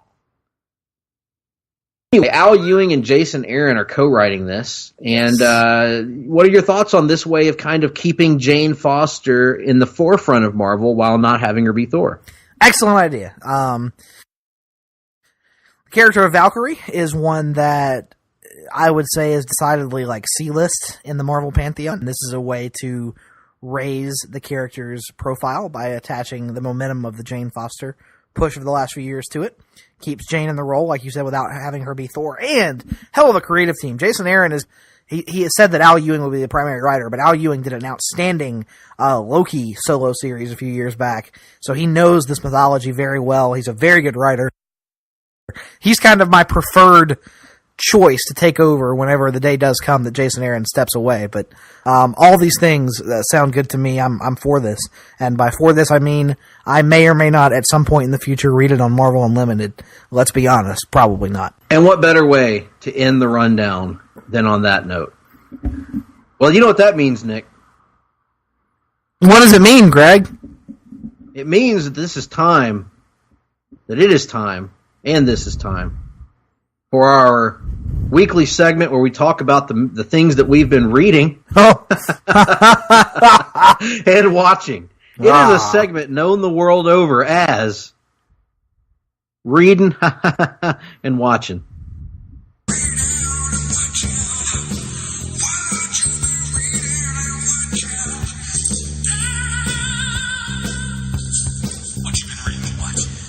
Nick, what you been reading? Nothing. You know, I don't have anything either. But we got an arsenal watching for you. We have so much watching, it is ridiculous. Where should we start? Where should we begin? Wherever you want. You're the one who's been doing nothing but watching comic book properties for the last week. Oh, sweet sassy molassy. Let's start. Let's start on the CW network, shall we? Mm-hmm. Let's talk about the CW shows. Now, I have not caught up yet on Supergirl. As you know, Nick, I'm still several episodes behind. However, I started the process of catching up. Mm-hmm. So what I watched this past week was the debut episode of John Cryer as Lex Luthor. Mm-hmm. And I thought it was a very good episode of Supergirl. I was stunned. I was shocked. I was flabbergasted. In other Stephen A. Smith words, by what I witnessed, I hoodwinked. I mean, it was a really good episode. I thought Cryer did a good job of portraying Lex. For the most part, the writing of Lex was good. I actually, for a brief moment, bought into his sympathetic act briefly because I thought they'd stretch it out for an episode or two before revealing that he was tricking her. The big swerve was done very, very well at the end. You liked some of that, didn't you? I did. I really liked me some of that. I love the revelation of Otis, and I feel like the episode's far enough in the past I mention him. And but Otis and Miss Tessmacher. Yep, I knew you'd pop for that. Oh, that was awesome. Yeah, finally that character's purpose was revealed, because that character seemingly had no purpose, but to their credit, they had a long game, and they played it. And it worked, and it was good. And the whole episode was very, very strong. I'm excited to see where it leads, and I did appreciate the little musical cue from the Donner Superman movies at the end with the Lex as the bombs were going off in the courtyard. So, good stuff all around there. Glad to hear it. Well, let's move on to our CW show of choice, Arrow, on Monday nights, which of course is now paired together with Legends of Tomorrow for one hell of a combination. Mm-hmm. Well, this past week's episode,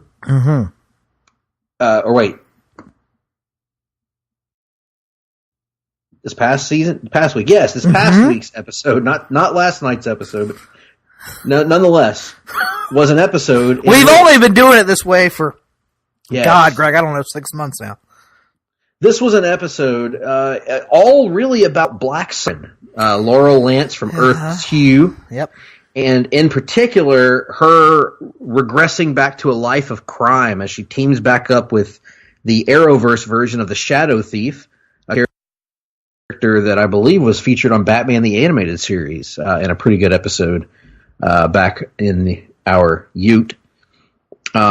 This sets up a conflict between Felicity and Dinah, as Dinah wants to throw the book at Laurel, and Felicity wants to give her a chance to reform again. Throw the book at. This sounds like a 1940s gangster podcast. Throw the book at.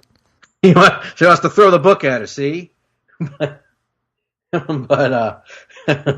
unfortunately, Dinah and the cop is unable to apprehend her in time. So they draw upon a guest from another CW show to come on and lend a helping hand. That guest is none other than Sarah Lance, the captain of the Wave Rider over on Legends of Tomorrow. Sarah shows up, and we get a pretty kick-ass confrontation between all three Black Canaries, really, if you think about it, with an Earth 2 version of Laurel, the Sarah Lance White Canary, and Dinah Lance's current Black. And a funny thing happens. By the end of the episode, it turns into almost a backdoor pilot for a Birds of Prey series, does it not? I suppose. I gotta be honest here. I was very tired when I watched this, and it didn't hold my interest, so I was kind of nodding off here and there throughout the episode. So I remember like the basic gist of it, but I couldn't really discuss with you the finer points. And I know that's the hard-hitting analysis you've come to expect from the Hard-Traveling Fanboys. Well, essentially, it comes down to the end. They talk Laurel out of her. Yep, stance, I remember that part. And Laurel, Dinah, Sarah, and Felicity end up taking on Shadow Thief and taking her down and foiling her plans. And then her and Sarah reconcile at the grave, and then there's a flash forward and all that. Yep, I got you. Joe's doll looks like Joe. And they fight. Oliver and Diggle, meanwhile, discover one of the Longbowners from earlier in the season, and Kodiak, right? Managed to torture him and get some information. And other than that, it's and then in the future, meanwhile, we see the future of what happens with Dinah and company, and we learn that they're all part of this group called the Canaries that Dinah sends out, which works sort of in a Birds of Prey kind of fashion. So that's kind of cool too, the Canaries, because I've read some rumors that potentially a Black Canary show of some kind, whether it be Birds of Prey or otherwise, could happen at some point. So I wouldn't think that would be very likely though, given the Batwoman she's coming. Right, I was felt the same thing. I think the Batwoman. Yeah, bring those over to be supporting characters. That's possible, I would think. But. So that was Arrow. Legends of Tomorrow featured a whole lot of libido. A whole lot of fucking going on. That's right. So that's what I get for trying to skirt the line of what I was saying there. But nonetheless, Legends of Tomorrow did introduce the the Hindu god of love making. Yeah, the Hindu god of fucking. I don't know. And this episode turns into a Kamadeva. Yeah, Kamadeva. A quest, if you will, to stop Kamadeva from marrying Zari, who of course has feelings for Ray that we learned in the last episode. No, not Ray. Not Ray. Nate. Yes. Sorry. And this is going at the same time as Nate's dad, Hank's funeral. And Nate is going through his issues that he has with his dad and whether to expose all of his corrupt behavior and what the secrets were behind those. So let's talk about the Kamadeva plot first. This, of course, manifests itself in Kamadeva spreading his magic dust around the Wave Rider and causing everyone to have intense sexual thoughts. Yes. So everyone is either having sex or thinking about having sex. Yep. Ray and Nora, who's been snuck onto the Wave Rider, they're having sex. Isn't her name Nora? Yep. I think. Yep, Nora. Not Nora West Allen, but Nora. Yep. Nora Dark. Not Nora Freeze, not Nora West Allen, Nora Dark. More dark. And a shirtless Ray seduces her in bed. And that was rather. Now here's my one complaint, Greg. You know, this episode, it's got all these sexual feelings, and then it already ends it with kind of this big musical number, like a Bollywood themed deal. But Sure. I think they missed an opportunity for her to have a musical number where she goes, "Come on, come on, Nate, come on, comma, you don't have to fight. Hot dog, I feel lucky tonight." A fictional threesome between those three takes place, and Dwight Yoakam and Lyle Lovett have to just watch on in agony, cry and touch themselves in the corner, or touch each other in the corner, whichever. Who knows, man? Yeah. Who knows, man? It's not for me. It's not for us to say what kind of action those two sex pots had going on. Did you know that Ray Palmer, who's played by Brandon Routh, and Nora, who's played by someone else, they are married in real life? Are they really? I did not. Yeah, they are married in real life. Oh, so man. they probably were looking forward to getting it on the Wave Rider. But it of course it ends. And I'll be honest with you, I thought this sequence kind of saved the episode for me in some regards. The Bollywood music number at the end was just classic Legends. Only Legends can pull this off. Yep. So that was good. There is actually a great scene, the most powerful scene. You're getting all this comedy, and then they drop this incredibly powerful scene on you with Nate dealing with his father's death and kind of coming to the realization that at the end of the day, his dad was complicated, but that he did love him. And so there was this great kind of heart-wrenching scene where Nate realizes he's never going to have that conversation with him, but kind of come to terms with how everything was. So that was kind of cool. So, but yeah, overall, I thought this saved itself and turned into a good episode. Now, your thoughts on that, Nick? On the stuff? Just the episode in general. Oh, it was great. I love the episode. From pretty much from beginning to end. The only aspect of the show, episode I didn't like was the Mona stuff. Yes. But I've made my thoughts on that character. Yes. Well, and by the way, I initially put up some resistance to the anti-Mona talk. Not strong resistance. Just to argue, not even because you felt that way. Well, I didn't mind Mona for a while, but it's become increasingly apparent, Nick, that she's sinking the show when she's on it. And I don't know, I'm not blaming her. I'm sure she's very talented. It is a character that I have lost patience with. The problem with the character is this, Greg. It is a character who solely exists to be quirky. But the character solely exists to be quirky on a show that is already filled with quirk. You don't need any more. Like, everybody's quirky on the Wave Rider. It's redundant point. If that's the only hook to her character, then there is no character. Yep. So. And she is actively annoying now. She's actively making me lose interest in the show when she's on there. And couple that with some of the worst CGI that you will ever see in your life in these transformation sequences. I laugh out loud at a scene that's not supposed to be funny when she gets mad and transforms. It just looks so stupid. I want her gone, Nick. I want her gone. And I know you want Gary gone as well. Both of them. They got I'm not as anti-Gary, but if I have to lose Gary to lose Mona, so be it. So be it. All right, now, let's move on, shall we, to The Flash. Tuesday night's episode of The Flash, which brought us the origin story of Nora after all this time. So Iris actually lets Nora out and gives her a chance to explain herself. And, you know, this comes after, of course, they start reading her diary. Yeah, there you go. So in the process, we kind of flash back to the future to see her story, of the real story of how this whole thing came to be this season. In the process, we get introduced to this new speedster villain, Godspeed, who ends up kind of being a bit of a throwaway. He does cause a lot of pain for her. He's sort of her reverse Flash because of the personal loss that he causes her. But he's disposed of rather easily by the end of the episode. But it's about him. It's about the pain that he causes her and about why she goes to Eobard Thawne and kind of their weird relationship. So it's all about telling that story, telling the reasoning why she made all the decisions that she made. Barry still doesn't trust her at the end of the episode.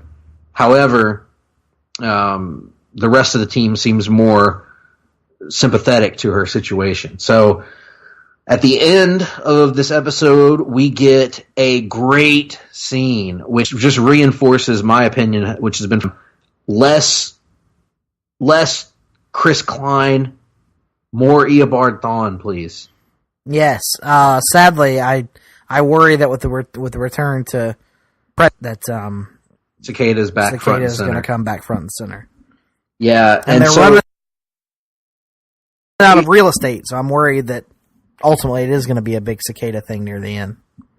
that scene though with Barry and Eobard at the end was just amazing. And once again, just allow me to say, fuck Warner Brothers for thinking that Grant Gustin can't act in a movie Right. as the Flash. The dude's a fantastic actor. Agreed completely. So, anyway, I thought a really strong episode, Nick. What did you think? Liked it a lot. Loved it. All right, let's rank them. Oh, I didn't watch Supergirl this week. Nor did you, for that matter. So I will go Flash, Legends, Arrow. I will go Flash, Arrow, Legends. Wow. Yes, I liked Arrow this week quite a bit, but Legends I thought needed. I was losing Legends in the plot when they were back in the 1800s with Jane Austen stuff. I was not super interested in that, but once they did the Bollywood number, that's when the episode grabbed me. So yeah, but they're good. A really good week, I thought, for the CW shows. I am hoping, I will admit, to get a heavily Oliver-focused episode of Arrow coming up soon. I think we will. But let's move on from that to other stuff we've been watching. Have you been watching anything, Nick? Not that I can recall, other than freshening up on the MCU stuff in preparation for Endgame, which we'll be discussing on this very podcast next week. Ooh. Way to tease the audience there. Tease the audience with a little future content. Mm-hmm. Anyway, no, I've watched quite a bit. I had some free time over the weekend, some rare, completely free time, and I decided to watch a little bit of comic book media.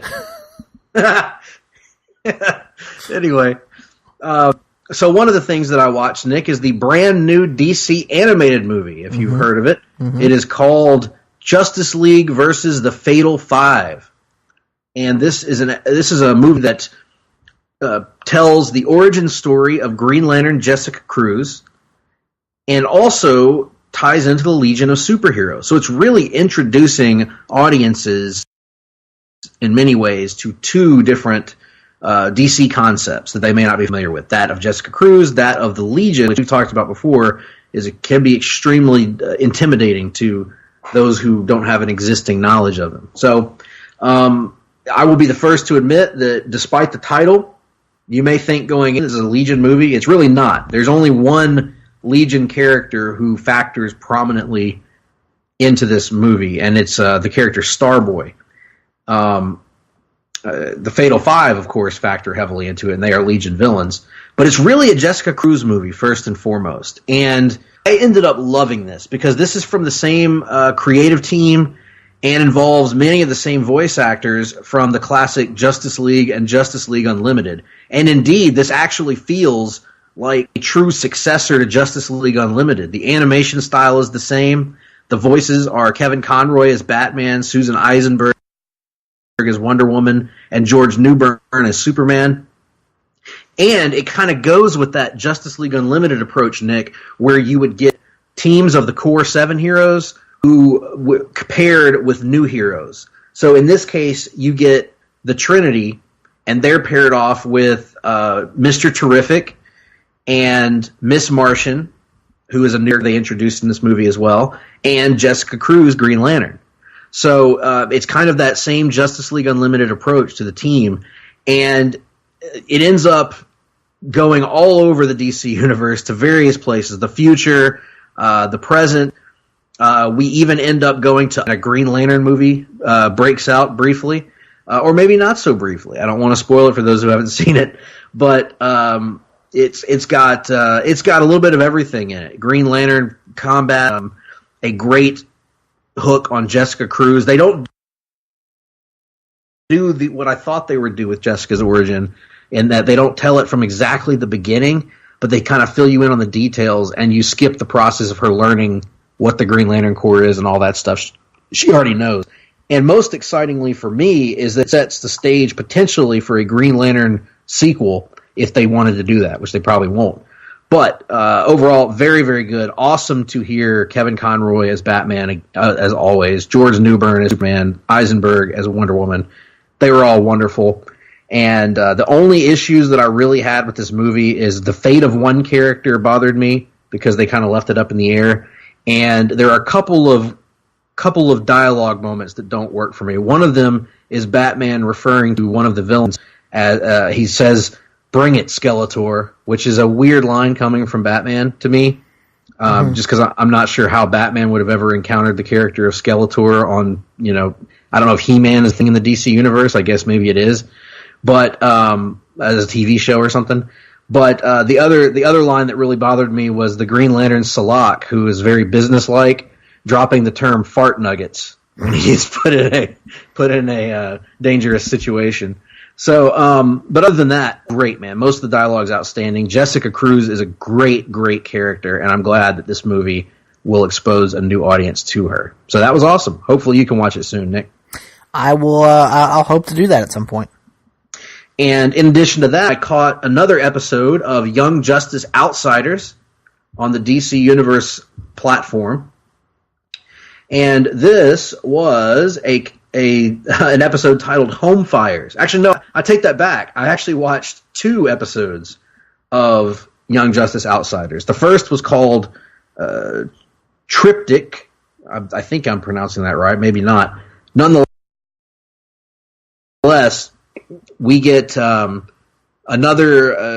I don't want to spoil too much about this episode because you haven't seen it, but it's a great episode where it's almost told in a non-linear kind of Tarantino-like fashion where we're jumping around the timeline to tell this story over the course of a few days from different characters' perspectives to sort of put the whole narrative together. Thought it was very effective.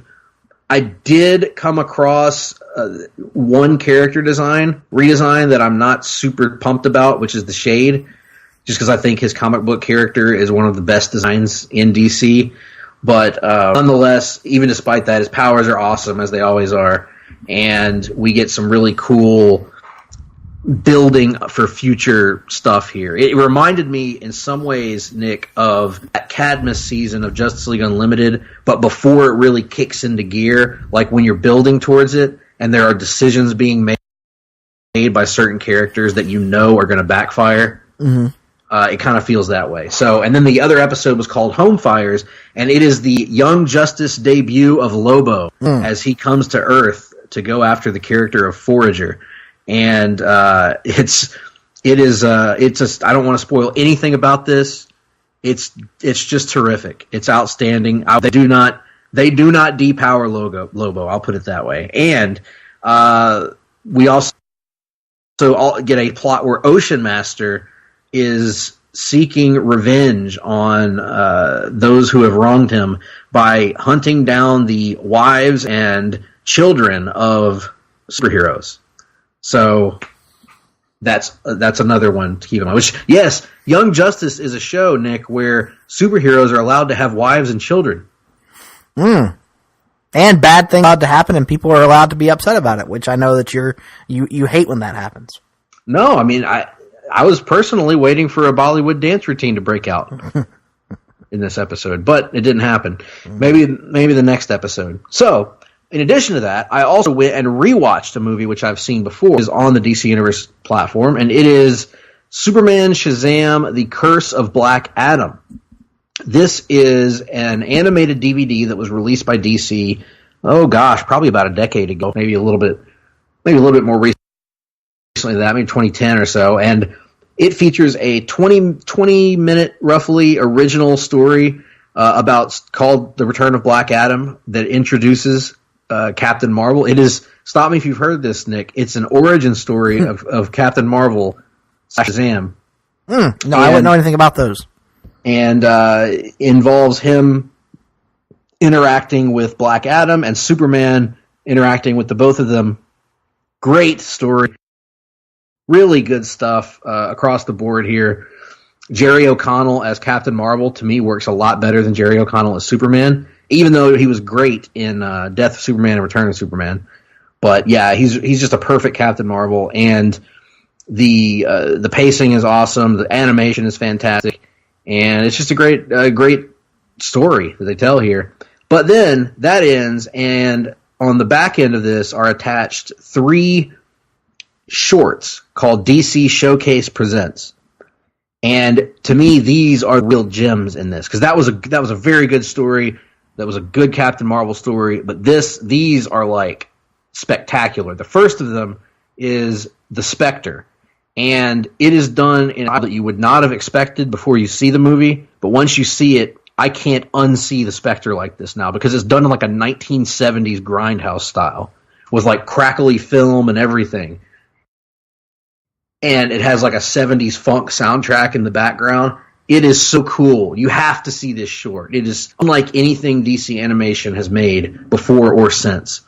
The second one is Green Arrow, and this is a more traditional Justice League style episode with Green Arrow trying to foil an attempt by Vertigo and Merlin to assassinate the young princess of a foreign country. And it also gives us the Green Arrow Black Canary couple, and I don't want to spoil what happens at the end here, but it's stuff that you probably won't be seeing in the comics anytime soon. And then the finale of this might be the best one of all, and it is Thomas Jane as Jonah Hex. As we get in typical Jonah Hex comic book fashion, we get a snippet story from just a random time in Jonah Hex's life where he wanders into a town looking for a bounty, and things go awry, and he gets his revenge. We'll put it that way. So I enjoyed this so much, Nick. It's been probably 6 or 7 years since I watched it, and it was great. It was just a terrific watch. Yeah, I remember watching this several years ago and enjoying it at the time, but I haven't seen it in some time, so maybe I'll refresh myself at some point. Mm-hmm.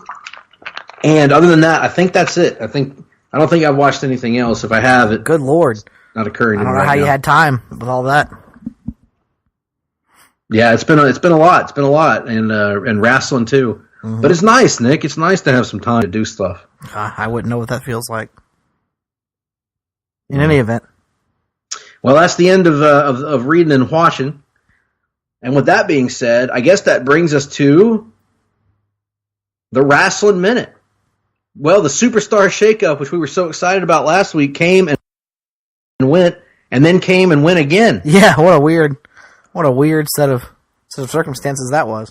Yeah, I mean, certainly superstars change shows, and sometimes change shows twice. Mm-hmm. In the case of Andrade, Aleister Black, and Zelina Vega, mm-hmm. who all moved back to SmackDown after previously moving to Monday Night Raw. Samoa Joe moved to Raw off camera, which we expected, given the Finn Balor move.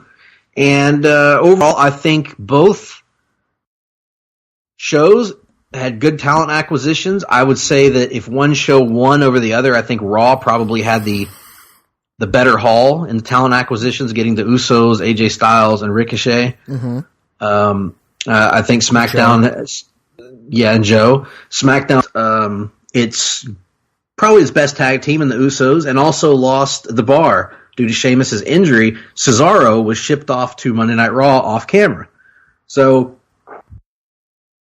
SmackDown's tag division is kind of hurting right now, especially with Big E being hurt. Mm-hmm. The New Day's out of the picture, seemingly. Yep. So, and the one right now is that Jeff Hardy might be hurt as well. So just a series of circumstances for the old SmackDown tag division. Yeah, I'm a little worried about SmackDown right now, my beloved SmackDown. But Raw, I have to say, week 1 post shakeup, Raw did pretty well, in my opinion. I enjoyed this week's episode quite a bit. 2 really strong matches, one in particular with AJ Styles, Rey Mysterio, and Samoa Joe, which we could have had last year, but just has never happened. and ended up being one hell of a match. Yep, it was. It was a good episode of Raw. I enjoyed it very much, and I'm looking forward to see what if the new additions breathe some life into the show, which has been struggling for the last several months. It feels like. Yes, totally agree. Well, with that being said, folks, that's been the Wrestling Minute. Oh, and I didn't tell you how I found out it was the Wrestling Minute this week. Yeah. Yes, I looked at the LCD clock that we have recently had installed in our desks here in the L-shaped studio in Vancouver, British Columbia, Canada. That's absolutely right. But it's time to end this show, as we do every week, with a little musical number from WWE Hall of Famer Jim Ross. And, you know, for those of you who pay attention to Jim Ross, I think people know that, who listen to our show anyway, know that we're a big fan of good old JR's podcasts. He's got a lot of irons in the podcasting fire. And it was recently announced a few weeks back that he's adding another one.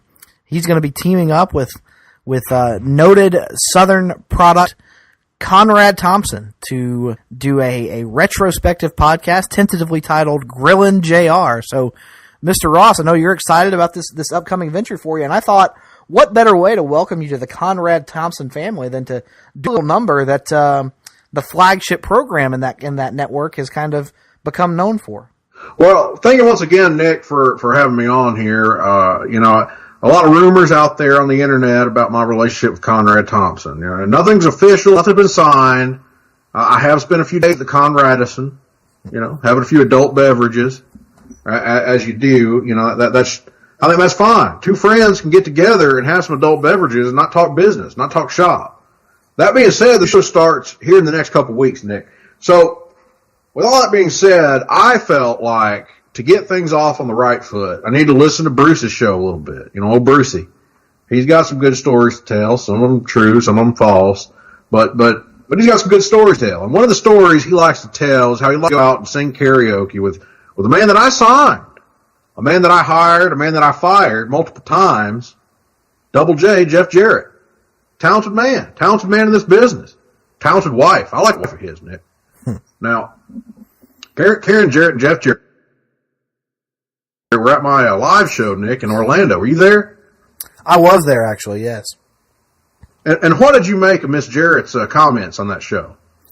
Oh, they were certainly unique, JR. What did you make of them? Well, I think everybody's got a right to their opinion. It's not for me to say. This is exactly the problem with millennials. You ask them a question and they respond with more questions. They don't want to take a stand one way or the other. They don't want to make up their mind and just settle on something. They want to ride the fence. And again, maybe they don't do that at all. Maybe that's not what they do. It's not for me to say. Anyway, here's the song. Goes a little something like this. A little bit of fill in the background here now. It's my day working hard on the go, but the hands on the clock keep spinning too slow. 'Cause I can't wait to be alone with my baby tonight. My baby has got me wrapped around her little old finger. 'Cause she knows that I'd walk through hell and back just to be with her. The Big Red Machine Kane once put me straight to hell and burned my ass. And I told him he was burning my ass. I'm not afraid to tell a man if he's doing something wrong. He wasn't dead. Anyway, I can't wait to be alone with my baby tonight. Now here's the part where the women folk come in and sing a song. Turn the lights off, bar the doors. We'll leave all the worries of the world behind. Now, let me get a little help from my friend here, Little JR.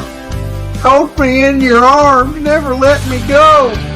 Baby, it's true, I got a one-track mind, but it's hard to concentrate around a girl like mine. And I can't wait to be alone with my baby tonight. Turn the lights off, mother, bar the door. And we will leave every worry in this world behind. Hold me in your arms, for God's sake. Never let me go. I'm the kind of guy who likes to get things right. So when I sign a talent, I like to make sure that talent can perform and has that next gear, that elusive next gear in their magic. You won't find me complaining if it takes all night. You work 45 minutes or an hour. I don't care. I can't wait to be alone with my baby tonight. I'm blowing myself up here, Nick. I gotta take a little swig of the water here. That's good stuff right there. As good as Oklahoma. I can't wait alone with my baby tonight. Maybe what we're doing might be wrong. How in the hell could we be wrong? Nobody can be right or wrong in this world, folks. Never knew that love could take so long. I never knew that love could take so long. Thought I'd repeat that for you so you get it. Well, I wake up in her arms, the sunlight peeking through the curtains in my room. Oh, my boy. And there's just one thing that I'm thinking. I can't wait to be alone with my baby tonight. Don't you know I mind when I'm thinking about being with my baby tonight?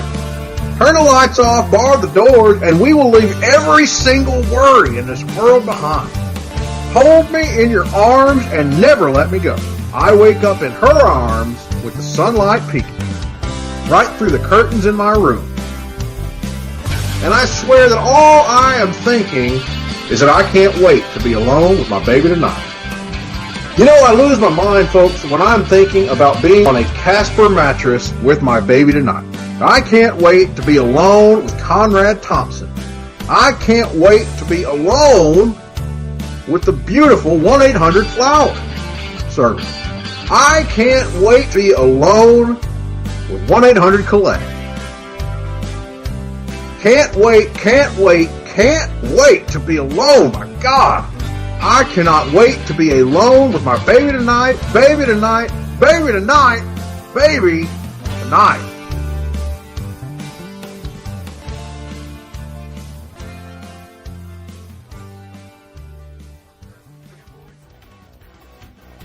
Hard-Traveling Fanboys, Hard-Traveling Fanboys, Hard-Traveling Fanboys, Hard-Traveling Fanboys, Hard-Traveling Fanboys, Hard-Traveling Fanboys, Hard-Traveling Fanboys,